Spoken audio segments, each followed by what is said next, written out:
She probably doesn't even understand what we're saying." Matteo Romano leaned back and laughed quietly in Italian, certain the waitress beside him was invisible. Elena Rossi set down the wine glass slowly. Then she straightened her uniform, looked the most feared mafia boss in Chicago directly in the eyes, and answered him in perfect Sicilian Italian. "A man who only speaks honestly when he thinks no one is listening is not showing power. He is showing fear." The entire restaurant stopped breathing. And Matteo Romano, for the first time in 20 years, had absolutely nothing to say. If this story already has you hooked, you are exactly where you belong. Subscribe to this channel and follow every part of Elena and Matteo's story all the way to the end, because what happens next will absolutely surprise you. And drop a comment right now telling me what city you're watching from. I want to see how far this story has traveled. Elena Rossi had a rule she never broke. Never let them see it land. Whatever they threw at her, the dismissive look, the impatient sigh, the way certain people snapped their fingers instead of using her name, she absorbed it without flinching. Not because she was weak. Not because she lacked the words to respond. Because she understood something most people never learned until it was too late. Reaction is a gift. And some people do not deserve gifts. She had learned that lesson early in a cramped apartment in the Little Italy neighborhood of Chicago's South Side, watching her grandmother cook Sunday sauce from scratch while the television played old Italian films in the background. Her grandmother Concetta had come to America from Palermo at 19 years old, with $40 a suitcase held together with twine and a stubbornness that could outlast stone. Concetta never complained about people who underestimated her. She just outlasted them. "Elena," she used to say, stirring the pot without looking up, "the people who decide they already know you before they speak to you, they are not seeing you. They are seeing their own limits. Do not waste your fire on cold people." Elena carried those words everywhere. Through the scholarship she earned and the one she lost when funding disappeared. Through the restaurant jobs that paid the bills when her plans changed. Through every room where people decided who she was before she ever opened her mouth. At 30 years old, Elena worked the dinner service at Bella Vita, one of Chicago's most exclusive Italian restaurants on Michigan Avenue. The kind of establishment where the wine list was older than most marriages and the tablecloths were changed between courses. Where businessmen in $2,000 suits discussed numbers that would make ordinary people's heads spin. Where politicians arrived with fixed smiles and left with quiet agreements nobody would ever read about in the morning paper. The kind of place where people like Elena were expected to appear, smile, serve, and vanish. She was good at vanishing. That was the part people never understood about her. They thought her silence was submission. They thought her patience was limitation. They thought she was exactly what she appeared to be in that white uniform with the small gold name tag. They were always wrong. Elena. Her manager, a thin, perpetually nervous man named Gerald, caught her by the arm near the service station at 6:45 that evening. His voice was lower than usual. "Table 7 tonight. I need you on table 7. "That's Marco's section," she said. Marco called in sick. Gerald glanced over his shoulder toward the front entrance. "I need someone I can trust." She looked at him steadily. "You always trust me." "Tonight I need someone I can trust who does not panic." That was different. Elena set down her tray. "Who is it?" Gerald said the name. Just the name. Nothing else. And somehow 2 words were enough. Matteo Romano. She had never met him. She had never needed to. In Chicago, you did not need to meet Matteo Romano to know exactly who he was. You grew up understanding that certain names existed in a different category from ordinary people. Not celebrity, not fame, but something older and heavier. A reputation that moved through the city like weather. You did not experience Matteo Romano. You simply knew he was there the way you knew a storm was coming long before the sky changed. I was 42 years old, born in Chicago to a Sicilian father who had arrived in America with connections already established and expectations already set. Educated privately, never arrested, never charged, completely untouchable. The city's most powerful people called him a businessman. The city's smartest people called him careful. Everyone else simply called him dangerous. "What does he want tonight?" Elena asked. Gerald lowered his voice even further. "Dinner. A private table. Perfect service." "When is the service at this restaurant not perfect?" Elena. Gerald looked at her the way people look when they are genuinely frightened and trying to disguise it. "Just no mistakes tonight, please." She picked up her tray. "Gerald, when have I ever made a mistake?" He opened his mouth. She walked away before he could answer. Table 7 was in the rear corner of Bella Vita's main dining room, the most private table in the restaurant, partially shielded by a decorative partition of wrought iron and dark wood. It was the table requested by guests who needed to see the door without being seen from it. Elena had served that table for 2 years. She knew exactly what it meant. She straightened her uniform, checked her notepad, and walked toward it with the same steady stride she used for every table. The moment she rounded the partition, she felt it. Not fear. Something more precise than fear. The awareness of a room that had changed its temperature. Matteo Romano sat at the head of the table with the particular stillness of a man who had never needed to fill silence with movement. He was broad-shouldered, dark-haired, with the kind of face that had been handsome once and had become something more interesting with time. Harder, more considered, marked by years of carrying things he never showed. He wore a charcoal suit that had clearly been made for him, specifically not purchased. No tie. The collar open exactly one button. He was not trying to impress anyone. He did not need to try. 3 men sat with him. Elena recognized the type immediately. Not bodyguards, not employees. Associates. The men who sat closest to power because they were trusted enough to see it up close. They were mid-conversation in Italian when she approached, and they did not stop when she arrived. Matteo looked up at her. It lasted perhaps 1 second, maybe less. But Elena had spent years learning to read the information packed inside a single second, and she read this one clearly. It was not rudeness exactly. It was categorization. The practiced efficiency of a man who processed every person in his environment instantly and assigned them a value and a relevance. It was the look of someone who had long ago stopped seeing service workers as people who might have inner lives. Useful, invisible, harmless, filed, dismissed. She had seen that look in 100 different faces, 1,000 maybe. She gave him her professional smile. "Good evening. My name is Elena, and I'll be taking care of you tonight. Can I bring you something while you look over the menu, or would you prefer to start with a wine selection?" Matteo's eyes moved back to his associate. "The Barolo," he said. Not to her. To the table in general. An instruction, not a request. "Of course," Elena said. "The 2015 or the 2018? A brief pause. He looked at her again. "Which do you recommend?" It was a test. She recognized it immediately. Not a genuine question, a small examination to determine whether she was capable of an answer or would simply defer. "The 2015 has more structure," she said. "The 2018 is slightly more approachable. If the evening is about business, I'd suggest the 2015. If it's about enjoyment, the 2018. Something shifted slightly in his expression. Not a smile, more like an acknowledgement. "The 2015, he said. She nodded once and walked toward the wine station. The first hour passed without incident.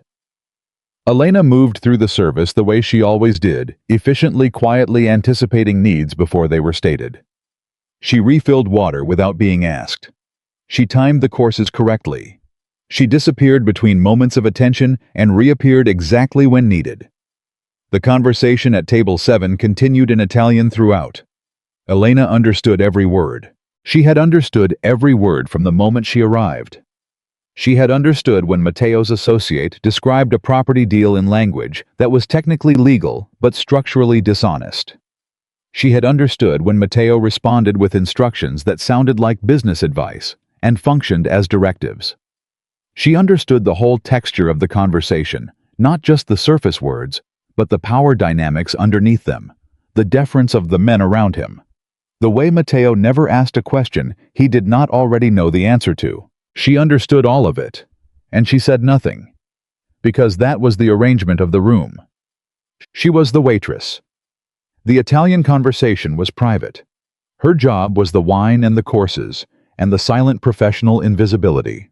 So she maintained it, until the wine glass moved. It happened in an instant. One of Matteo's associates, the heavy-set one on the left, whose name she had not been given, made an emphatic gesture while speaking, and his hand caught the base of the wine glass. Red Barolo across the white tablecloth, spreading fast, moving toward Matteo's jacket. Elena was already moving before the man finished the sound of surprise. She had the folded service cloth from her apron in her hand, pressed flat against the tablecloth containing the spread before it reached the edge. "I'm so sorry, sir," she said. "I'll have this replaced immediately." Matteo had pulled back slightly from the table. He was not angry about the wine. She could tell that clearly. I was irritated about the disruption, about the imperfection in what had been up until 30 seconds ago, a smooth and controlled evening. The expression on his face was not rage, it was something more controlled and somehow colder. The expression of a man for whom disorder of any kind was a personal offense. He spoke to his men in Italian, casually, quietly, certain she heard nothing. "Can someone explain to me why they seated us in a section with someone so careless?" The heavy-set man protested. "It wasn't her. I knocked the glass." "The positioning of a glass is the server's responsibility," Matteo said flatly. Elena continued blotting the tablecloth without changing her expression. Another associate, younger with sharp eyes, said something that made the others laugh quietly. "She is very pretty, at least. That makes the incompetence easier to accept." Elena's hands did not pause. Matteo smiled slightly. The tolerant smile of a man who finds something mildly amusing without being interested. "Pretty does not pour wine correctly," he said. More quiet laughter. Elena reached for the fresh cloth and began repositioning the remaining glasses. Then Matteo leaned forward slightly still in Italian, his voice carrying the particular confidence of someone who has spent decades speaking freely in front of people he believed could not understand him. "She works in a restaurant like this, but she cannot read a table properly. Some people are simply born to stay exactly where they are." The table went quiet. Not because of what he said, because of what happened next. Elena placed the last glass back into position. She straightened. She turned and she looked directly at Matteo Romano. And she spoke. In Italian. Not hesitant Italian. Not textbook Italian, with an American stumble underneath it. Clean, fluent, precisely accented Italian. The Italian of someone who had grown up hearing it spoken in a kitchen on Sunday afternoons, who had been corrected on her vowels by a grandmother who accepted no approximations. A man who decides what someone is worth without learning a single true thing about them. The table became absolutely still. Elena did not raise her voice, is not demonstrating intelligence. She looked at Matteo without flinching. He is demonstrating the size of his assumptions. Nobody moved. The associate with the sharp eyes had stopped smiling. The heavy-set man was staring at his plate. Matteo Romano looked at Elena Rossi with an expression she could not immediately classify because she had never seen it on his face before, and she had been watching his face carefully for the last hour. He was not angry. He was not embarrassed. I was arrested. Like a man who had been walking in a completely familiar direction and suddenly found the ground different under his feet. He said in Italian very quietly, "Say that again." Elena met his eyes. "Which part didn't you understand?" The silence lasted long enough to become something solid. One of Matteo's associates shifted in his seat.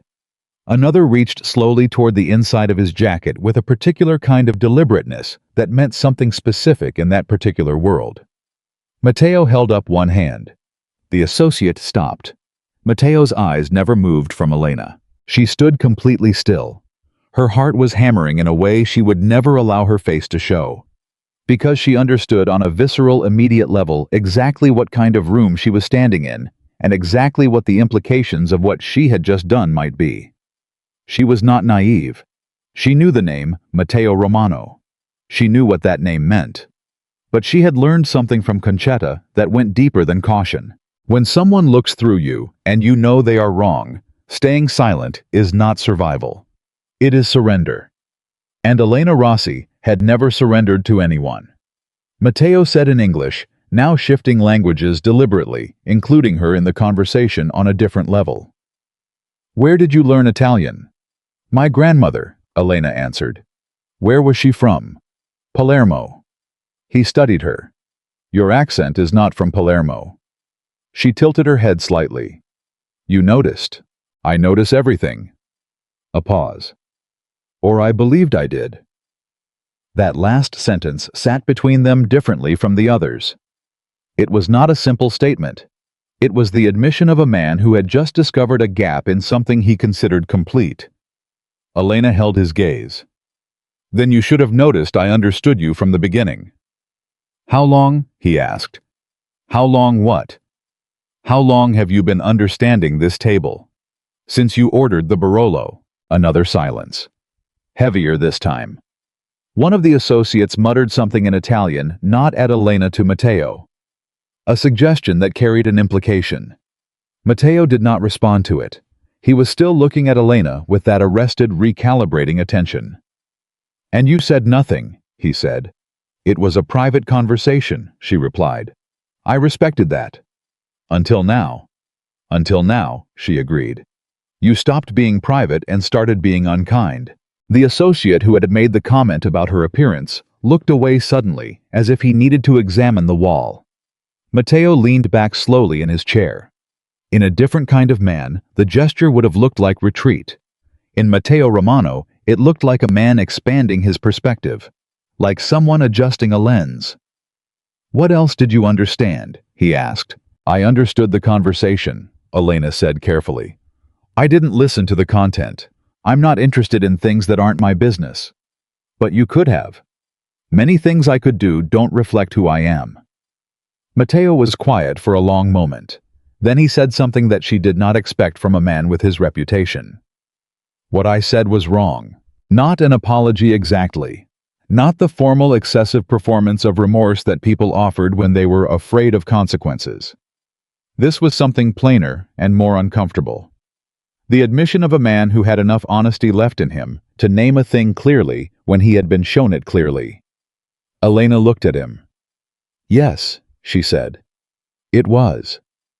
She did not add anything.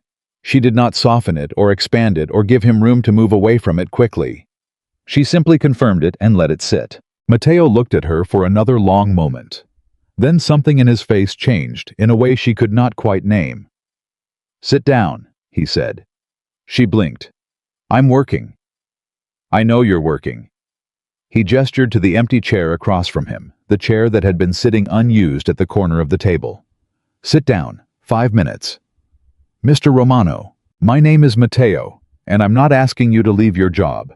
I'm asking you to have a conversation with a customer for 5 minutes, which is, I believe, part of hospitality. She looked at him steadily. He looked back. And Elena, who had spent 30 years knowing precisely when to hold her position and when to take an unexpected step, pulled out the chair and sat down. The associates at the table rearranged themselves almost imperceptibly, not moving away exactly, but redistributing their attention, creating a conversational space. Elena noticed it happen the way she noticed everything, without appearing to notice at all. How long have you worked here? Matteo asked. 3 years, she said. Before this. 2 restaurants before this. A cafe before that. I did other things in between. What kind of other things? She considered how much to answer. I had plans that changed, she said. He did not push it. That surprised her slightly. She had expected the probing, the investigation. Instead, he simply accepted the boundary and moved on. She realized the kind of social skill that did not come from training. It came from experience with people. You speak fluently, he said. Not learned Italian, born into it Italian. My grandmother refused to accept that I spoke anything else until I was 6, Elena said. By then it was permanent. Did you resent her for it? At 6, yes. After that, no. And now? Now it appears to have some professional utility. She held his gaze calmly. Though not always in the ways I expected. Something in him shifted at that. Not quite a smile, more like the recognition of a specific kind of humor. "I want to ask you something," Matteo said. "And I want you to answer honestly rather than carefully." "Those aren't always the same thing." "No," he agreed. "But I'm asking for honesty." Elena waited. "The conversation you overheard tonight," he said. "What did you think of the man who was speaking?" It was a test. She recognized it immediately, not the petty test of before, not the examination of competence. This was something more specific. He wanted to know if she would flatter him or tell him the truth. She decided to tell him the truth. "I thought he was intelligent," she said. "Clearly. But I also thought he was a man who hadn't been challenged in a long time." "Challenged how?" "People who are never genuinely contradicted start to lose a certain accuracy," Elena said. "Their observations become their conclusions, without the step in between where someone says, 'Actually, you might be wrong about this.'" Matteo studied her. "And you," he said, "have appointed yourself the person to provide that service." "Not appointed. You made the job available when you handed it out for free." He leaned forward slightly. "You are not afraid of me." It was not a question. Elena considered it anyway. "I'm not comfortable in this situation," she said honestly. "That's not the same thing." "What's the difference?" "Fear makes you quiet. Discomfort makes you careful." He looked at her for a long moment in a way she couldn't entirely read. "I need someone," he said.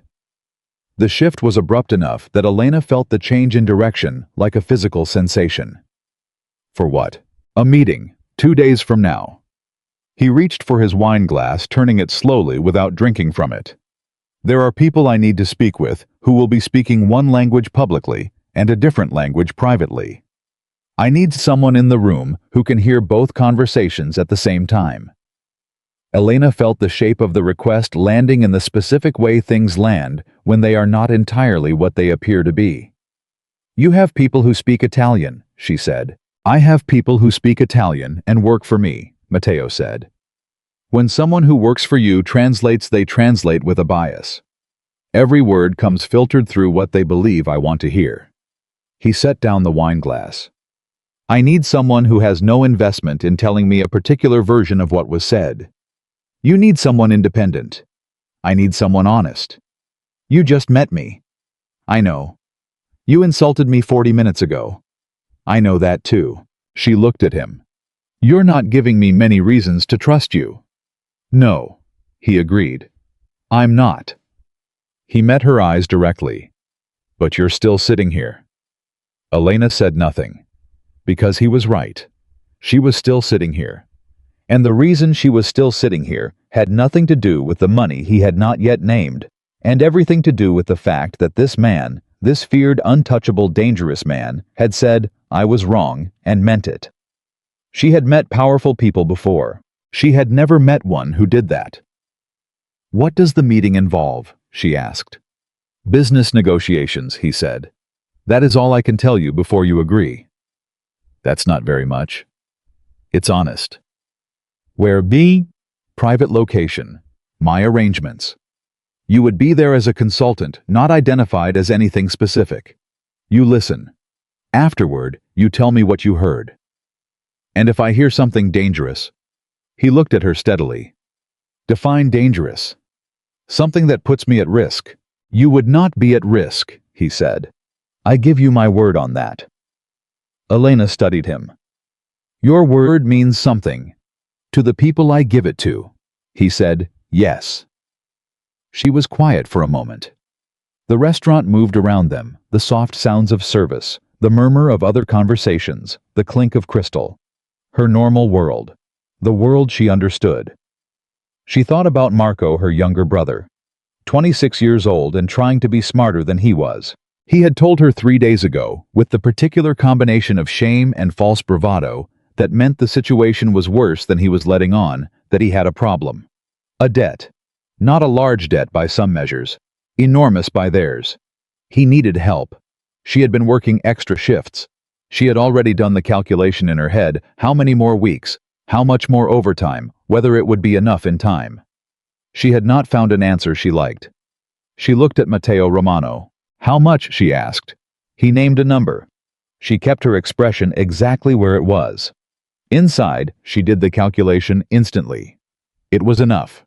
More than enough for Marco's problem. Enough to breathe. "1 meeting," she said. "1 meeting," he confirmed. "And then we're done. This is not an ongoing arrangement." He tilted his head slightly. "You're negotiating. I'm clarifying. Is there a difference?" "The outcome is the same," she said. "The intention is different." I was quiet for a moment. Then, and she saw it clearly this time, unmistakably. He smiled. Not the controlled professional expression from before. Something smaller and more genuine. "1 meeting," he said. "And then if you want to be done, you're done. I want that in clear language, not implication. You have my word on exactly those terms." Elena looked at him for another moment. "I need to think," she said. "Of course. Until tomorrow. I'll expect your answer tomorrow morning." She stood from the chair, straightening her uniform. "How will I reach you?" He produced a card from his jacket pocket and set it on the table. Plain. A phone number. No name, no title, nothing else. She picked it up. "Mr. Romano. Matteo." She paused. Matteo. His name sat strangely in her mouth. Too familiar. Too soon. "I want to make something clear." "Say it." "If I do this, and I haven't agreed yet, I am doing it as a professional service, not as anything else." "I understand that. I'm not impressed by money. I'm not impressed by reputation."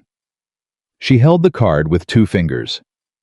"If I agree to be in a room with you, it will be because I believe you will treat me with the respect you owe someone who is doing you a service, nothing less." Matteo Romano looked at Elena Rossi, and something happened in his expression that she would think about for the rest of that night. Not surprise exactly. Not admiration exactly. Something more complicated. The expression of a man who had spent 20 years moving through a world where everyone either feared him or wanted something from him, and had just encountered completely unexpectedly a third option. Someone who simply expected him to behave well, and believed he was capable of it. "Understood," he said. She nodded once, picked up her tray. "Enjoy the rest of your evening," she said in her professional voice, and walked away from the table. She did not look back. She already knew without looking that he was watching her. She found Gerald at the service station, his eyebrows raised high enough to disappear into his hairline. "Everything okay at table 7? He asked, voice tight. "Perfect service," Elena said. You sat down. With him. Brief hospitality conversation. She picked up a fresh water pitcher. Very standard. "Elena." "Gerald." She looked at him calmly. "Everything is fine." She walked back into the restaurant doing her job, completing her section, handling every table with the same professional attention she brought to every night. But her mind was somewhere different. She was thinking about the card in her apron pocket.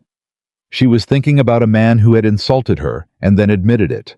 She was thinking about $22,000 and a brother who needed her. She was thinking about what it meant to walk into a room where you knew the rules were different, where the stakes were different, where one misread moment could mean something she did not want to imagine. And she was thinking about something her grandmother had said once, stirring the Sunday sauce on a winter afternoon, the kitchen windows fogged with heat. "Elena, the dangerous moments in life are never the ones that look dangerous from the outside. The dangerous moments are the ones that feel important, that feel like they are asking something true from you." She had been 9 years old. She had not understood it. Now she was 30, and she understood it exactly. She called Marco that night. He answered on the second ring, which told her he had been waiting. "Hey," he said. His voice had that particular flatness of someone trying to sound casual about something that was actively terrifying them. "Tell me the real number," Elena said. A pause. "I told you." "Marco." Another pause. Longer. He told her the real number. It was worse than she had expected. Not catastrophically worse, but enough to change the calculation she had been running.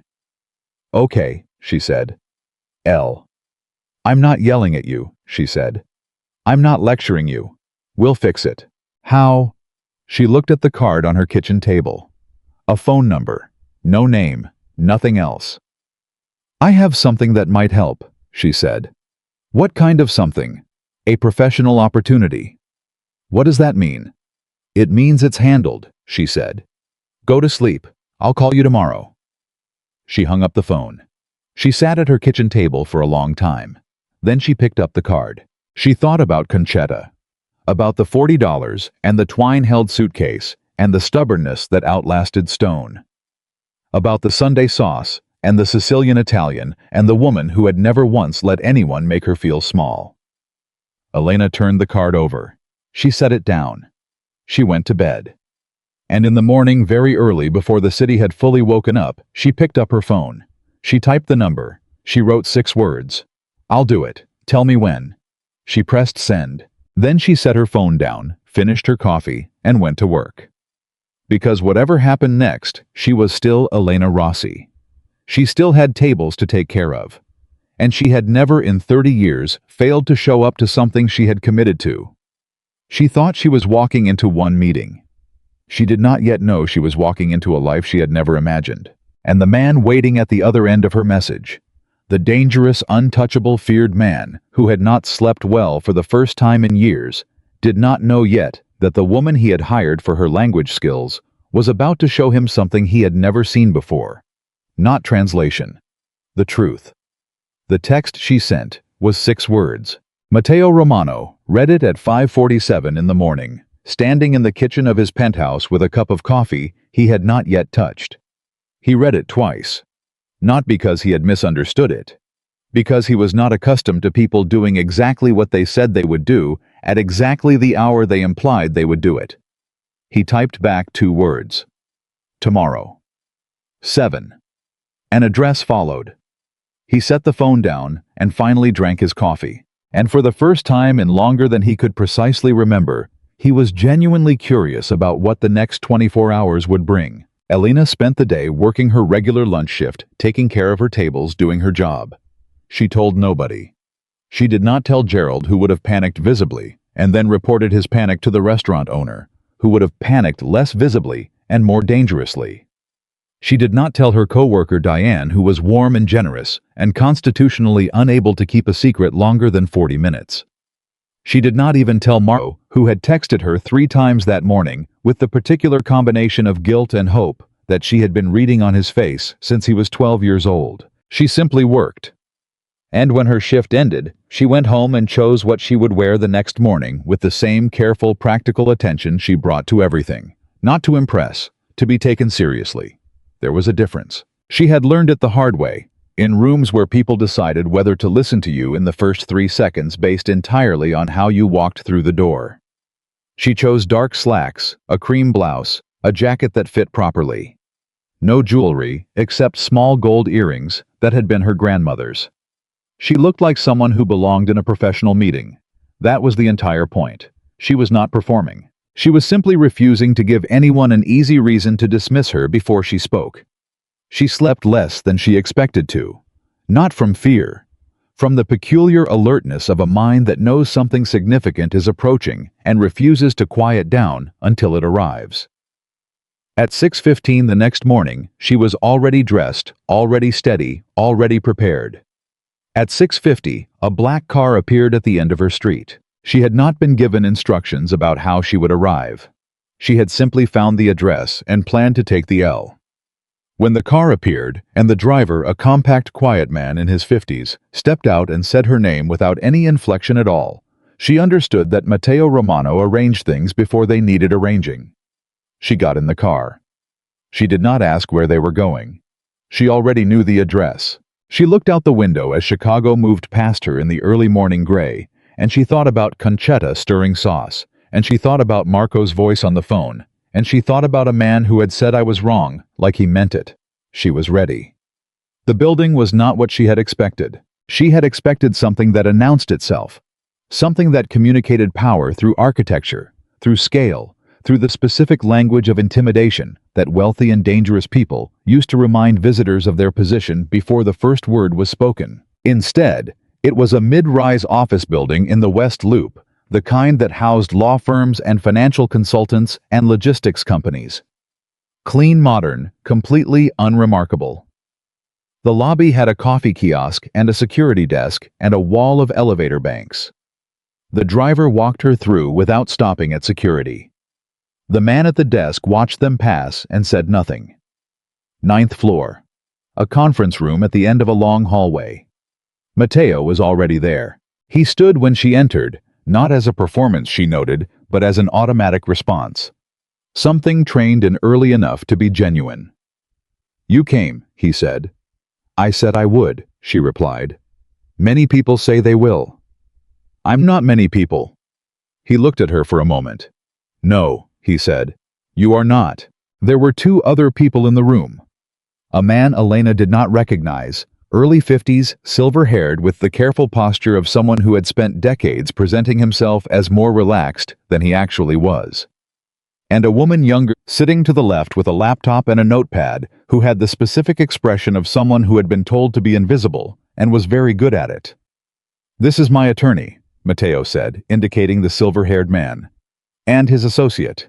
The attorney nodded at Elena with the courteous, utterly uninvested acknowledgement of a man who did not need to know her name. "The other party arrives at 8, Mateo said. "Who are they?" Elena asked. "Business associates, men I've worked with before." He paused slightly. "Men I have reason to be careful with." Careful how? He chose his words with a precision she was beginning to recognize as his particular style, not evasion, but compression. Giving exactly what was needed and nothing surplus. "There are agreements we made 18 months ago that are being renegotiated," he said. "The language of the original agreement was in Italian. The conversation today will officially take place in English. But the real conversation will be in Italian," she finished. "Yes. Between them. Yes. And you want to know what they say to each other that they don't say to you." "I want to know what they actually mean," he said. "And I want to hear it from someone who is not invested in telling me a particular version." Elena looked at him. "What do you think they're planning?" A pause. "Something I haven't been able to prove yet," he said. She held his gaze. "And if I hear confirmation of something dangerous, something that goes past a business dispute, you tell me what you heard," he said. "What happens after that is my business, not yours. And I'm protected." "You are protected." He said it simply. No elaboration, no performance of reassurance. Just the statement carrying the weight of a man whose word meant something because he had built his entire world on the understanding that it did. Elena looked at him for a moment longer. "Okay," she said. "Okay," he repeated. And then very briefly, with a restraint that somehow made it more genuine than enthusiasm would have, "Thank you." She turned toward the conference table. "Don't thank me yet," she said. "Let me actually be useful first." The other party arrived at 8:03. There were 3 of them. The one who led the group was a man named Ferrante. She learned the name from the introductions in the room, spoken with the careful formality of men who have done business together long enough for courtesy to become a kind of armor. Ferrante was 60-something, compact, with a face that had been built for pleasantry and eyes that were doing something entirely different from the rest of it. He was charming in the practiced way of men who had spent decades understanding that charm was a tool, not a quality. He shook Mateo's hand warmly. He did not look at Elena when she was introduced as a consultant. That was the first thing she noticed. Not rudeness. The specific inattention of a man who had already assessed the room when he walked in, decided who mattered and who didn't, and filed Elena in the second category so completely that even courtesy felt like excess. Good, she thought. Let him. She took her seat at the far end of the table, positioned slightly behind Mateo's right shoulder. Close enough to hear everything. Far enough to be overlooked. She opened the notebook she had brought.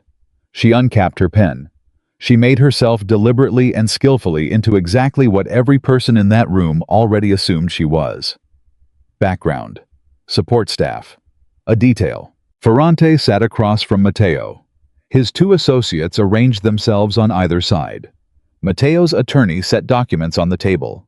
The woman with the laptop adjusted her screen. The meeting began in English. It was precise, formal English, the language of agreements and clauses, and carefully worded positions. Matteo presented his case methodically. The original terms of their arrangement, the deviations that had occurred, the adjustments he was proposing.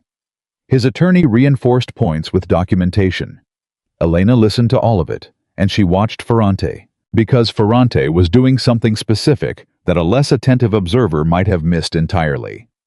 He was listening to Matteo with perfect apparent attention, eye contact, nods at the correct intervals, small sounds of acknowledgement, while the micro-expressions crossing his face every few seconds told a completely different story. Not disagreement, not exactly, calculation. The particular expression of a man who is not deciding whether to accept what he is hearing, but is instead measuring the distance between what he is hearing and what he has already decided. Ferrante had already made his decision before he walked into this room. Elena wrote 3 words in her notebook. He's already committed. Then Ferrante leaned toward his left associate and said something in Italian. Very quiet, very fast. The murmur of men who were long accustomed to speaking privately in front of people they considered unable to follow. What he said was, "Let him finish. We give him the standard response. Caruso handles the rest." His associate gave a barely perceptible nod. Elena's pen paused on the notebook page. Caruso. She did not know that name. She wrote it down. The meeting continued for another 40 minutes.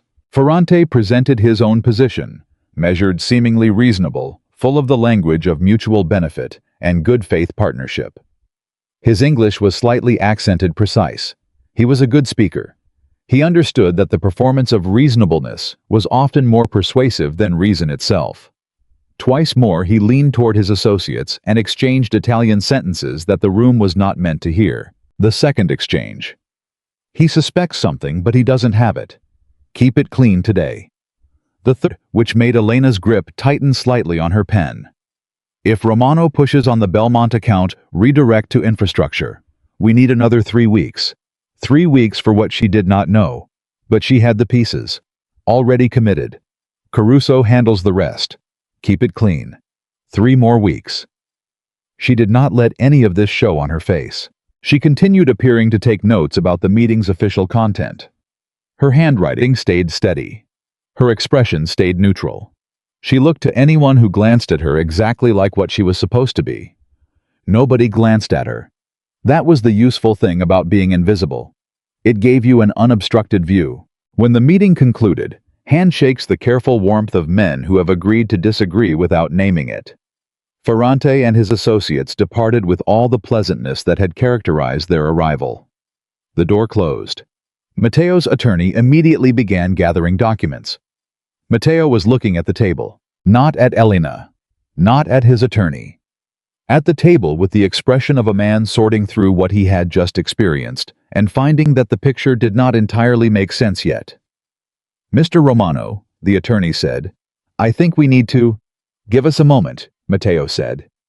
The attorney looked at Elena, then at Matteo. Then he closed his folder and left the room, taking the laptop woman with him. The door closed again.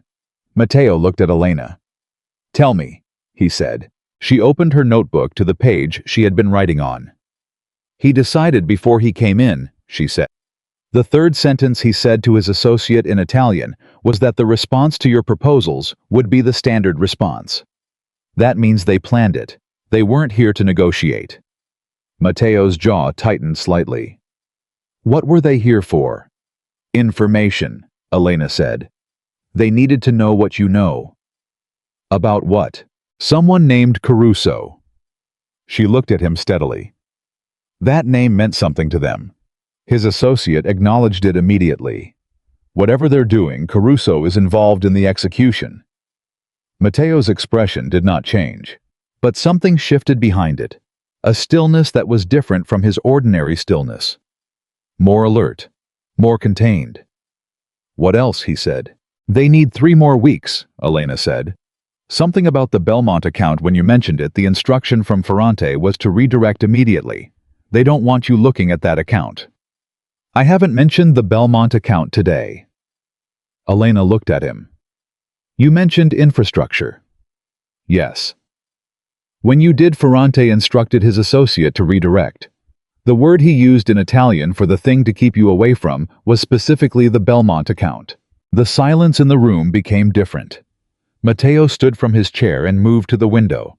He stood with his back to her for a moment, and Elena let him have that moment without filling it with words, because she understood that he was doing the kind of thinking that required space. Then he turned back. "How confident are you in what you heard?" "Completely," she said. "I'm not interpreting or inferring. I'm telling you exactly what was said." "Exactly." "Word for word." He looked at her. "Elena," he said. It was the first time he had used her name directly. Something about it landed differently than she expected. "I need to ask you something," he said. "Ask." "The man they mentioned, Caruso." His eyes held hers steadily. "Does that name mean anything to you?" "Nothing," she said honestly. "I've never heard it before today." "All right. Who is he?" Matteo was quiet for a moment.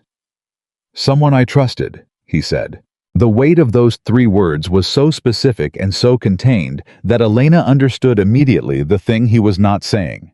She understood the shape of it, the implications. She thought about what to say. She chose directness over comfort. "Trusted past tense," she said. "Present tense until about 4 minutes ago." She held his gaze. "I'm sorry." "Don't be," he said. And she could hear in his voice the particular quality of a man forcing himself to be practical about something that had just hurt him. "You did exactly what I needed. What are you going to do?" "I need to think." He moved back to the table and stood behind his chair. "I need to verify certain things before I act." "Of course. This information, what you heard, I need it to stay here." "I understand that." "Meaning nobody," he said. "Not accusatory." "Exact. Nobody," she agreed. He looked at her for another long moment. "I have one more question," he said. "Go ahead." "Is there anything else you noticed? Anything I didn't ask about?" She considered it. "Ferrante is afraid of you," she said. "Not in the way people are afraid of someone they think is powerful. In the way people are afraid of someone they think is smarter than them." She paused. "Whatever they're planning, they believe they need to finish it before you figure it out." 3 weeks, Matteo said. 3 weeks, she confirmed. "Which means whatever it is, it's close." "Yes." He was quiet for a long moment. Then he pulled the chair out and sat back down. "Sit down," he said. "I've done what you asked," Elena said. "The meeting is over." "Sit down," he said again. "Not an order. Something different." "Please." She sat. "What I'm about to tell you," he said, "is not something I share with people. I want you to understand that before I say it. All right? I need to understand how bad this is." He set his hands flat on the table. Not agitated, controlled, but the gesture of a man who needed something to brace against. "I have known Dante Caruso for 16 years. Elena said nothing. "He has been with me since before I took over my father's organization," Matteo said. "He was the first person I told when my father's health began declining. He was in the room when I made the decisions that defined what this operation became." He looked at his hands. "He is the godfather of my nephew." Elena let that land completely before she responded. "When did things start feeling wrong?" she asked. He looked up. "What? With Caruso," she said. "When did something first feel off? Not wrong enough to act on. Just different." He was quiet for a moment. 4 months ago, he said. "What happened 4 months ago?" "A piece of information appeared somewhere it shouldn't have been," he said carefully. "Something I had shared only in one room. And Caruso was in that room." "Caruso was in that room," he said, "along with 3 other people I also trust." "But you noted it." "I noted it." He looked at her. "How did you know to ask that?" "Because you said you trusted him present tense," Elena said. "Which means you hadn't actually stopped trusting him yet. But you'd already registered something." Matteo was looking at her with an expression she had now seen twice in 2 days, the particular look of a man encountering something he had not predicted. You do this naturally, he said. Do what? Read people. I've been waiting on tables for years, she said. You learn. It's more than that. She looked at him steadily. What do you want to do about Caruso? The question brought him back. She watched it happen, the moment of personal honesty closing back into the controlled practicality of a man who had been making hard decisions for 20 years. First, I need to verify, he said. I won't act on assumption. Not with someone I've trusted for 16 years. And if it's confirmed, then I handle it. She nodded. I'll need a few days, he said. There's information I need to access quietly. I may need your help. Elena stilled. I told you one meeting, she said. I know what you told me. You gave your word. I know. He met her eyes. I'm asking you to consider changing the terms.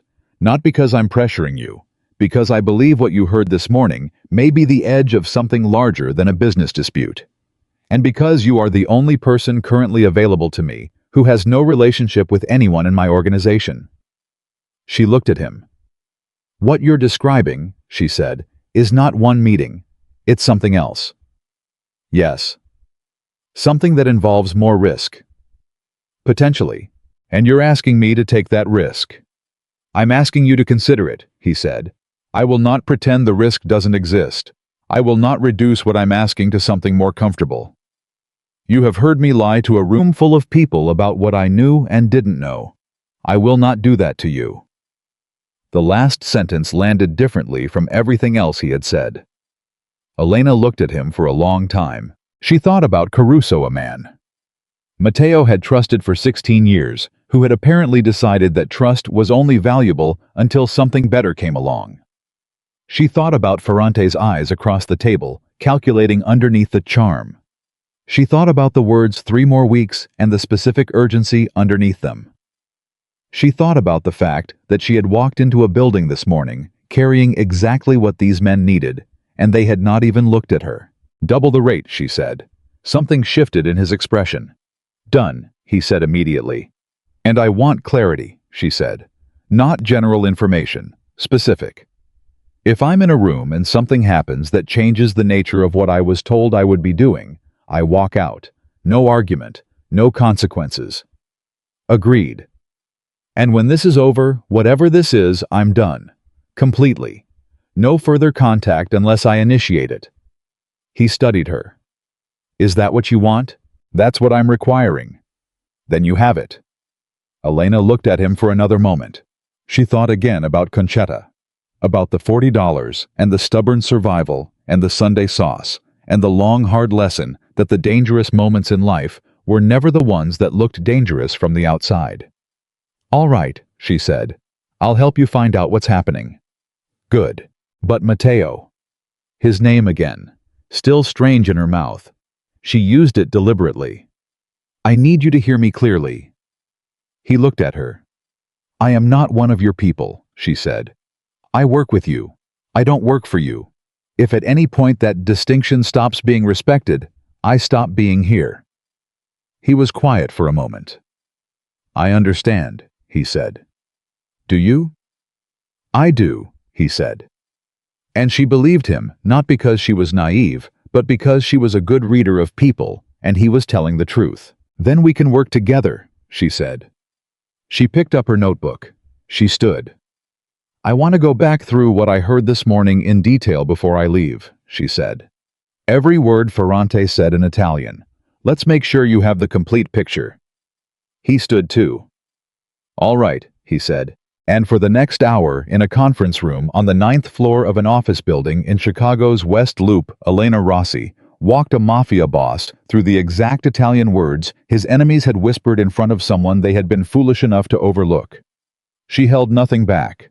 She was precise. She was thorough. And Matteo Romano listened to every word with the careful attention of a man who had learned in the last 48 hours that he needed to significantly revise his understanding of who was worth listening to. She left at 11:30. The same driver took her back to her neighborhood. She sat in the back seat and watched Chicago move past the window, and she did a thing she rarely allowed herself to do. She let herself feel the weight of what she had just agreed to. Not fear, Something more complex. The awareness of a door she had walked through that was now closed behind her. She had entered a world she did not fully understand, alongside a man she did not fully know, in search of a truth that might be more dangerous than anything she had expected when she typed 6 words into her phone at 6 in the morning. She thought about the name Caruso, a godfather, 16 years of trust, in the room when the most important decisions were made. She thought about Ferrante's eyes doing their quiet calculation across the table. 3 more weeks. She thought about Mateo's hands flat on the table and the specific weight of the words, "someone I trusted." And she thought about the fact that she was the only person currently available to him who had no relationship with anyone in his organization, which meant she was also the only person currently available to him who could be trusted completely. That was either very useful or very dangerous. She had not yet decided which. The car stopped at this corner of her street. She got out.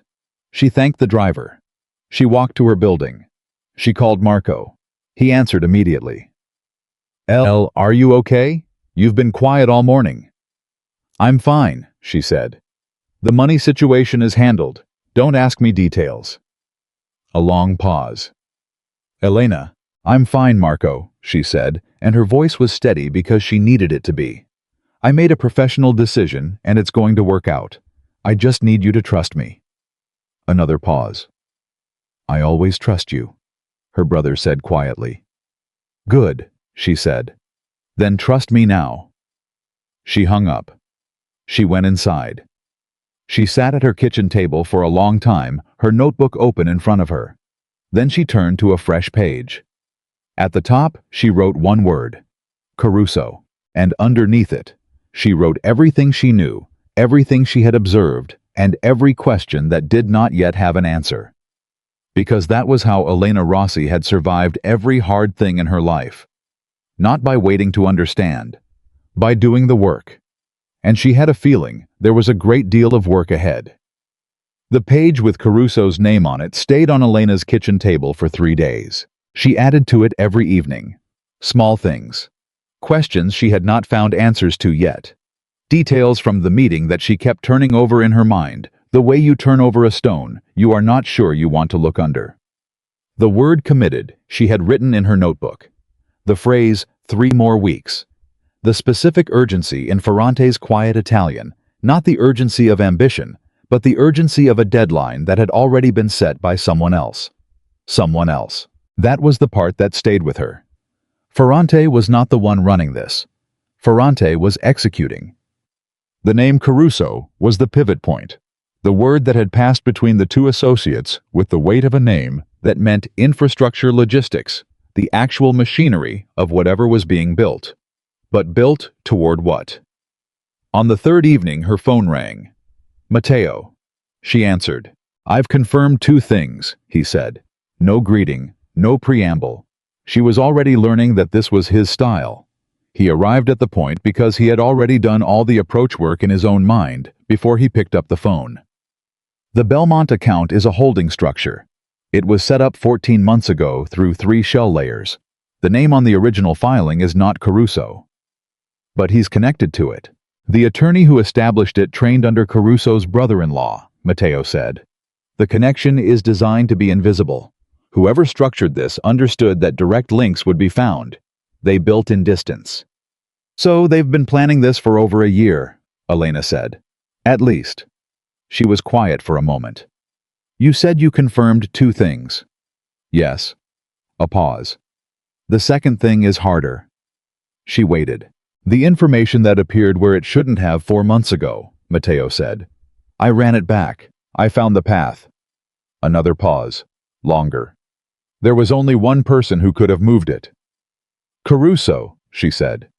"Caruso," he confirmed. The word landed in the phone call like something physical. Elena sat with it for a moment. "How are you?" she asked. A brief silence. "That is not a question people generally ask me," he said. "I'm asking it." I was quiet for a moment longer than she expected. "I'm functional," he said. "That's not what I asked."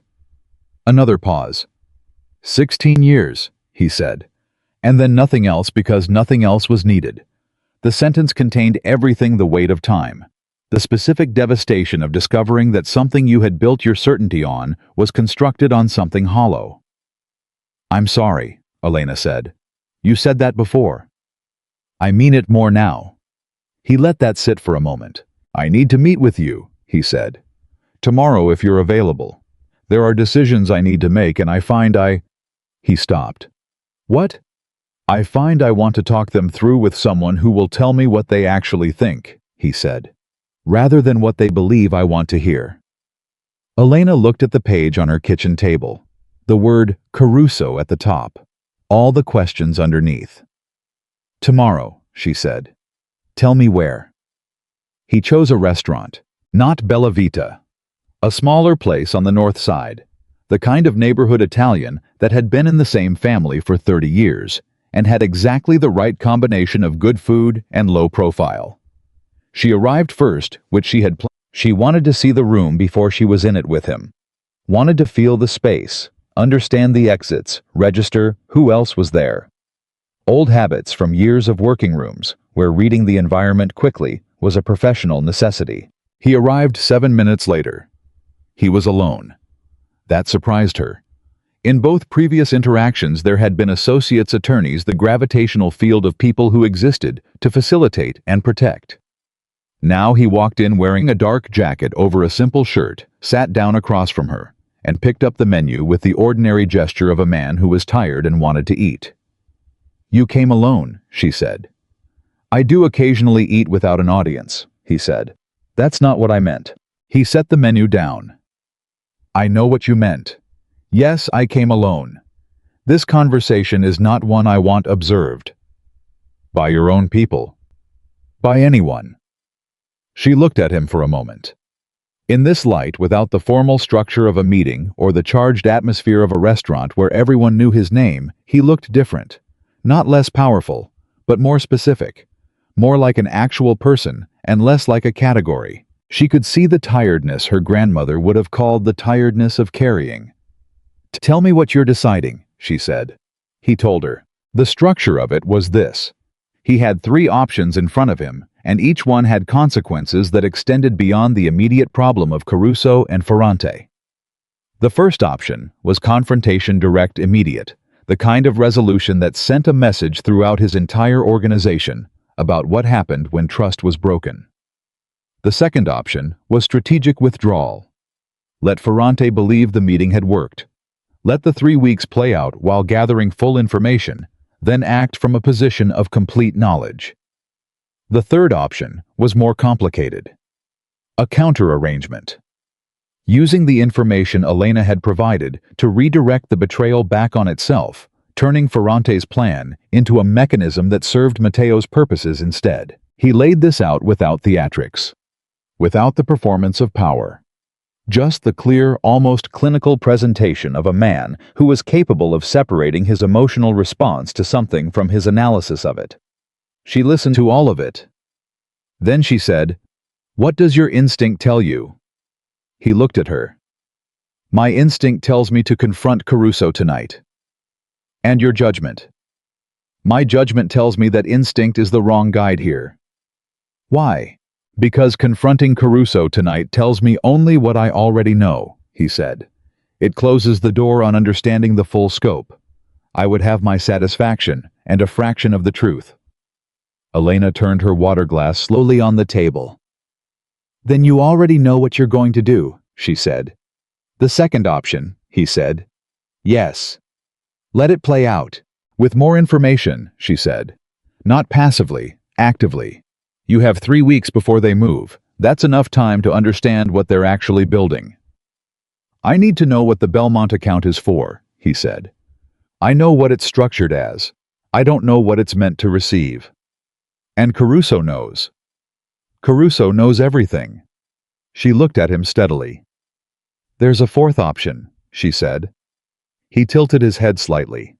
"Caruso trusts you," she said. "He has for 16 years. Whatever he's planning, he does not believe you know about it yet. He thinks he has 3 weeks of normal relationship with you before whatever is coming arrives." Matteo's eyes sharpened. "You're suggesting I use that," he said. I'm suggesting you have an asset you haven't accounted for, she said. A man who thinks he still has your complete trust will tell you things, especially if you ask the right questions in the right way. You're suggesting I have a conversation with Caruso that he believes is ordinary. While listening for what he doesn't say, Elena said, "Yes." The table was quiet for a moment. "That requires a specific kind of control," Matteo said. "You sat across from Ferrante for 40 minutes and gave him nothing," she said. "You told me afterward exactly what you had and hadn't revealed. That is not ordinary control." Something crossed his face. "You were watching me," he said. "I watch everyone," she said. "It's not personal." A small pause. "Was there anything you noticed about me," he said, "that concerns you?" It was an unusual question, the kind of question that required a specific kind of honesty to ask. She recognized it as such. "You were angry during the meeting," she said. "You kept it contained completely, but I could see it in the way you held your pen when Ferrante presented his counterposition. You pressed down harder than necessary." He looked at her. "Nobody notices that," he said. "I did," she said. "Which means someone else eventually will. If you're going to spend time with Caruso while knowing what you know, you need to find somewhere to put the anger before you walk into a room with him." It was quiet for a long moment. 16 years, he said again. Quieter this time, more private. "I know," she said. "I was in the hospital when my father died," he said. "He drove me there. He sat with me. He picked up his water glass. And he has been building this, whatever this is, for over a year, which means he was planning it while he was still performing all the things that made me trust him." Elena said nothing, because there was nothing useful to say. There was only the truth, which was that some people could hold two complete selves simultaneously, the loyal friend and the calculating enemy, without visible seam. It was the particular devastation of sophisticated betrayal. It did not mean the good moments were false. It meant they had been used. "The question worth asking," Elena said carefully, "is what he needs." "What do you mean?" "Caruso is not doing this for nothing," she said. "People who betray long relationships don't do it casually. Something happened. Something changed what he needed or what he feared. If you understand what that is, you understand the full picture." Matteo set down his glass. "You think I should care about his motivation," he said. There was an edge in his voice not directed at her, she understood, directed at the situation. "I think understanding motivation is not the same as excusing behavior," she said evenly. "You're building a complete picture. His motivation is part of the picture." He looked at her for a long moment. "You are very calm about things that are not calm," he said. "Someone needs to be." "You don't know this world," he said. "You don't know what happens when these things go wrong." "No," she agreed. "I don't. But I know what happens when people make decisions from anger instead of information. I've watched it in smaller rooms than yours. The result is the same." He studied her. "What result?" "They win," she said simply.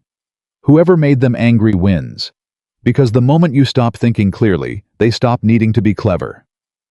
The silence that followed was the kind that meant something had landed precisely where it was aimed. Matteo picked up the menu again.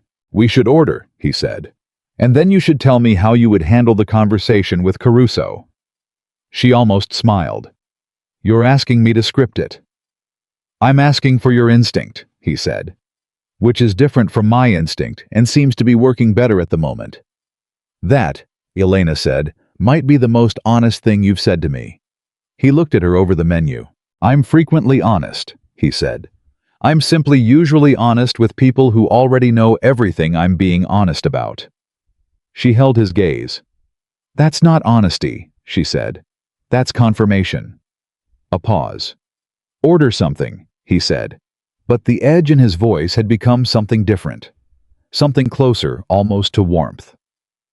3 days later, Matteo had dinner with Dante Caruso. Elena did not know what was said. She was not there. She sat at her kitchen table that evening and did not check her phone more than was reasonable, and told herself she had no particular investment in how it went, which was mostly true and slightly not. Matteo called at 10:47. "He mentioned Ferrante," he said. The moment she answered. No greeting. Unprompted. I asked about the West Loop Development Project's standard conversation, the kind we have regularly.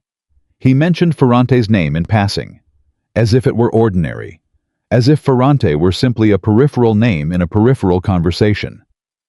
He was testing how much you knew, Elena said. Yes. What did you do? I gave him nothing, Matteo said. I responded to Ferrante's name the way I would have responded 2 weeks ago before I knew what I know. Mild familiarity, neutral, and Caruso. He relaxed, Matteo said. I watched it happen. He had come into dinner with a specific tension, and by the end of the main course it had released. Elena absorbed this. He thinks you're still unaware. He believes he has his 3 weeks. Good, she said. That means you have 3 weeks too. I need to know what the Belmont account is receiving, Matteo said. I've traced the structure. I understand the shell arrangement. But the incoming what is being moved from where, through what vehicle that I cannot find from the outside. Can you access Caruso's communications? A brief pause. That is complicated, he said. Complicated how? The people who would do that for me are people Caruso trusts as much as I do, he said. Which is no longer a useful descriptor. Elena understood immediately. You don't know how far it goes. I don't know who else he may have brought into this arrangement, Matteo said.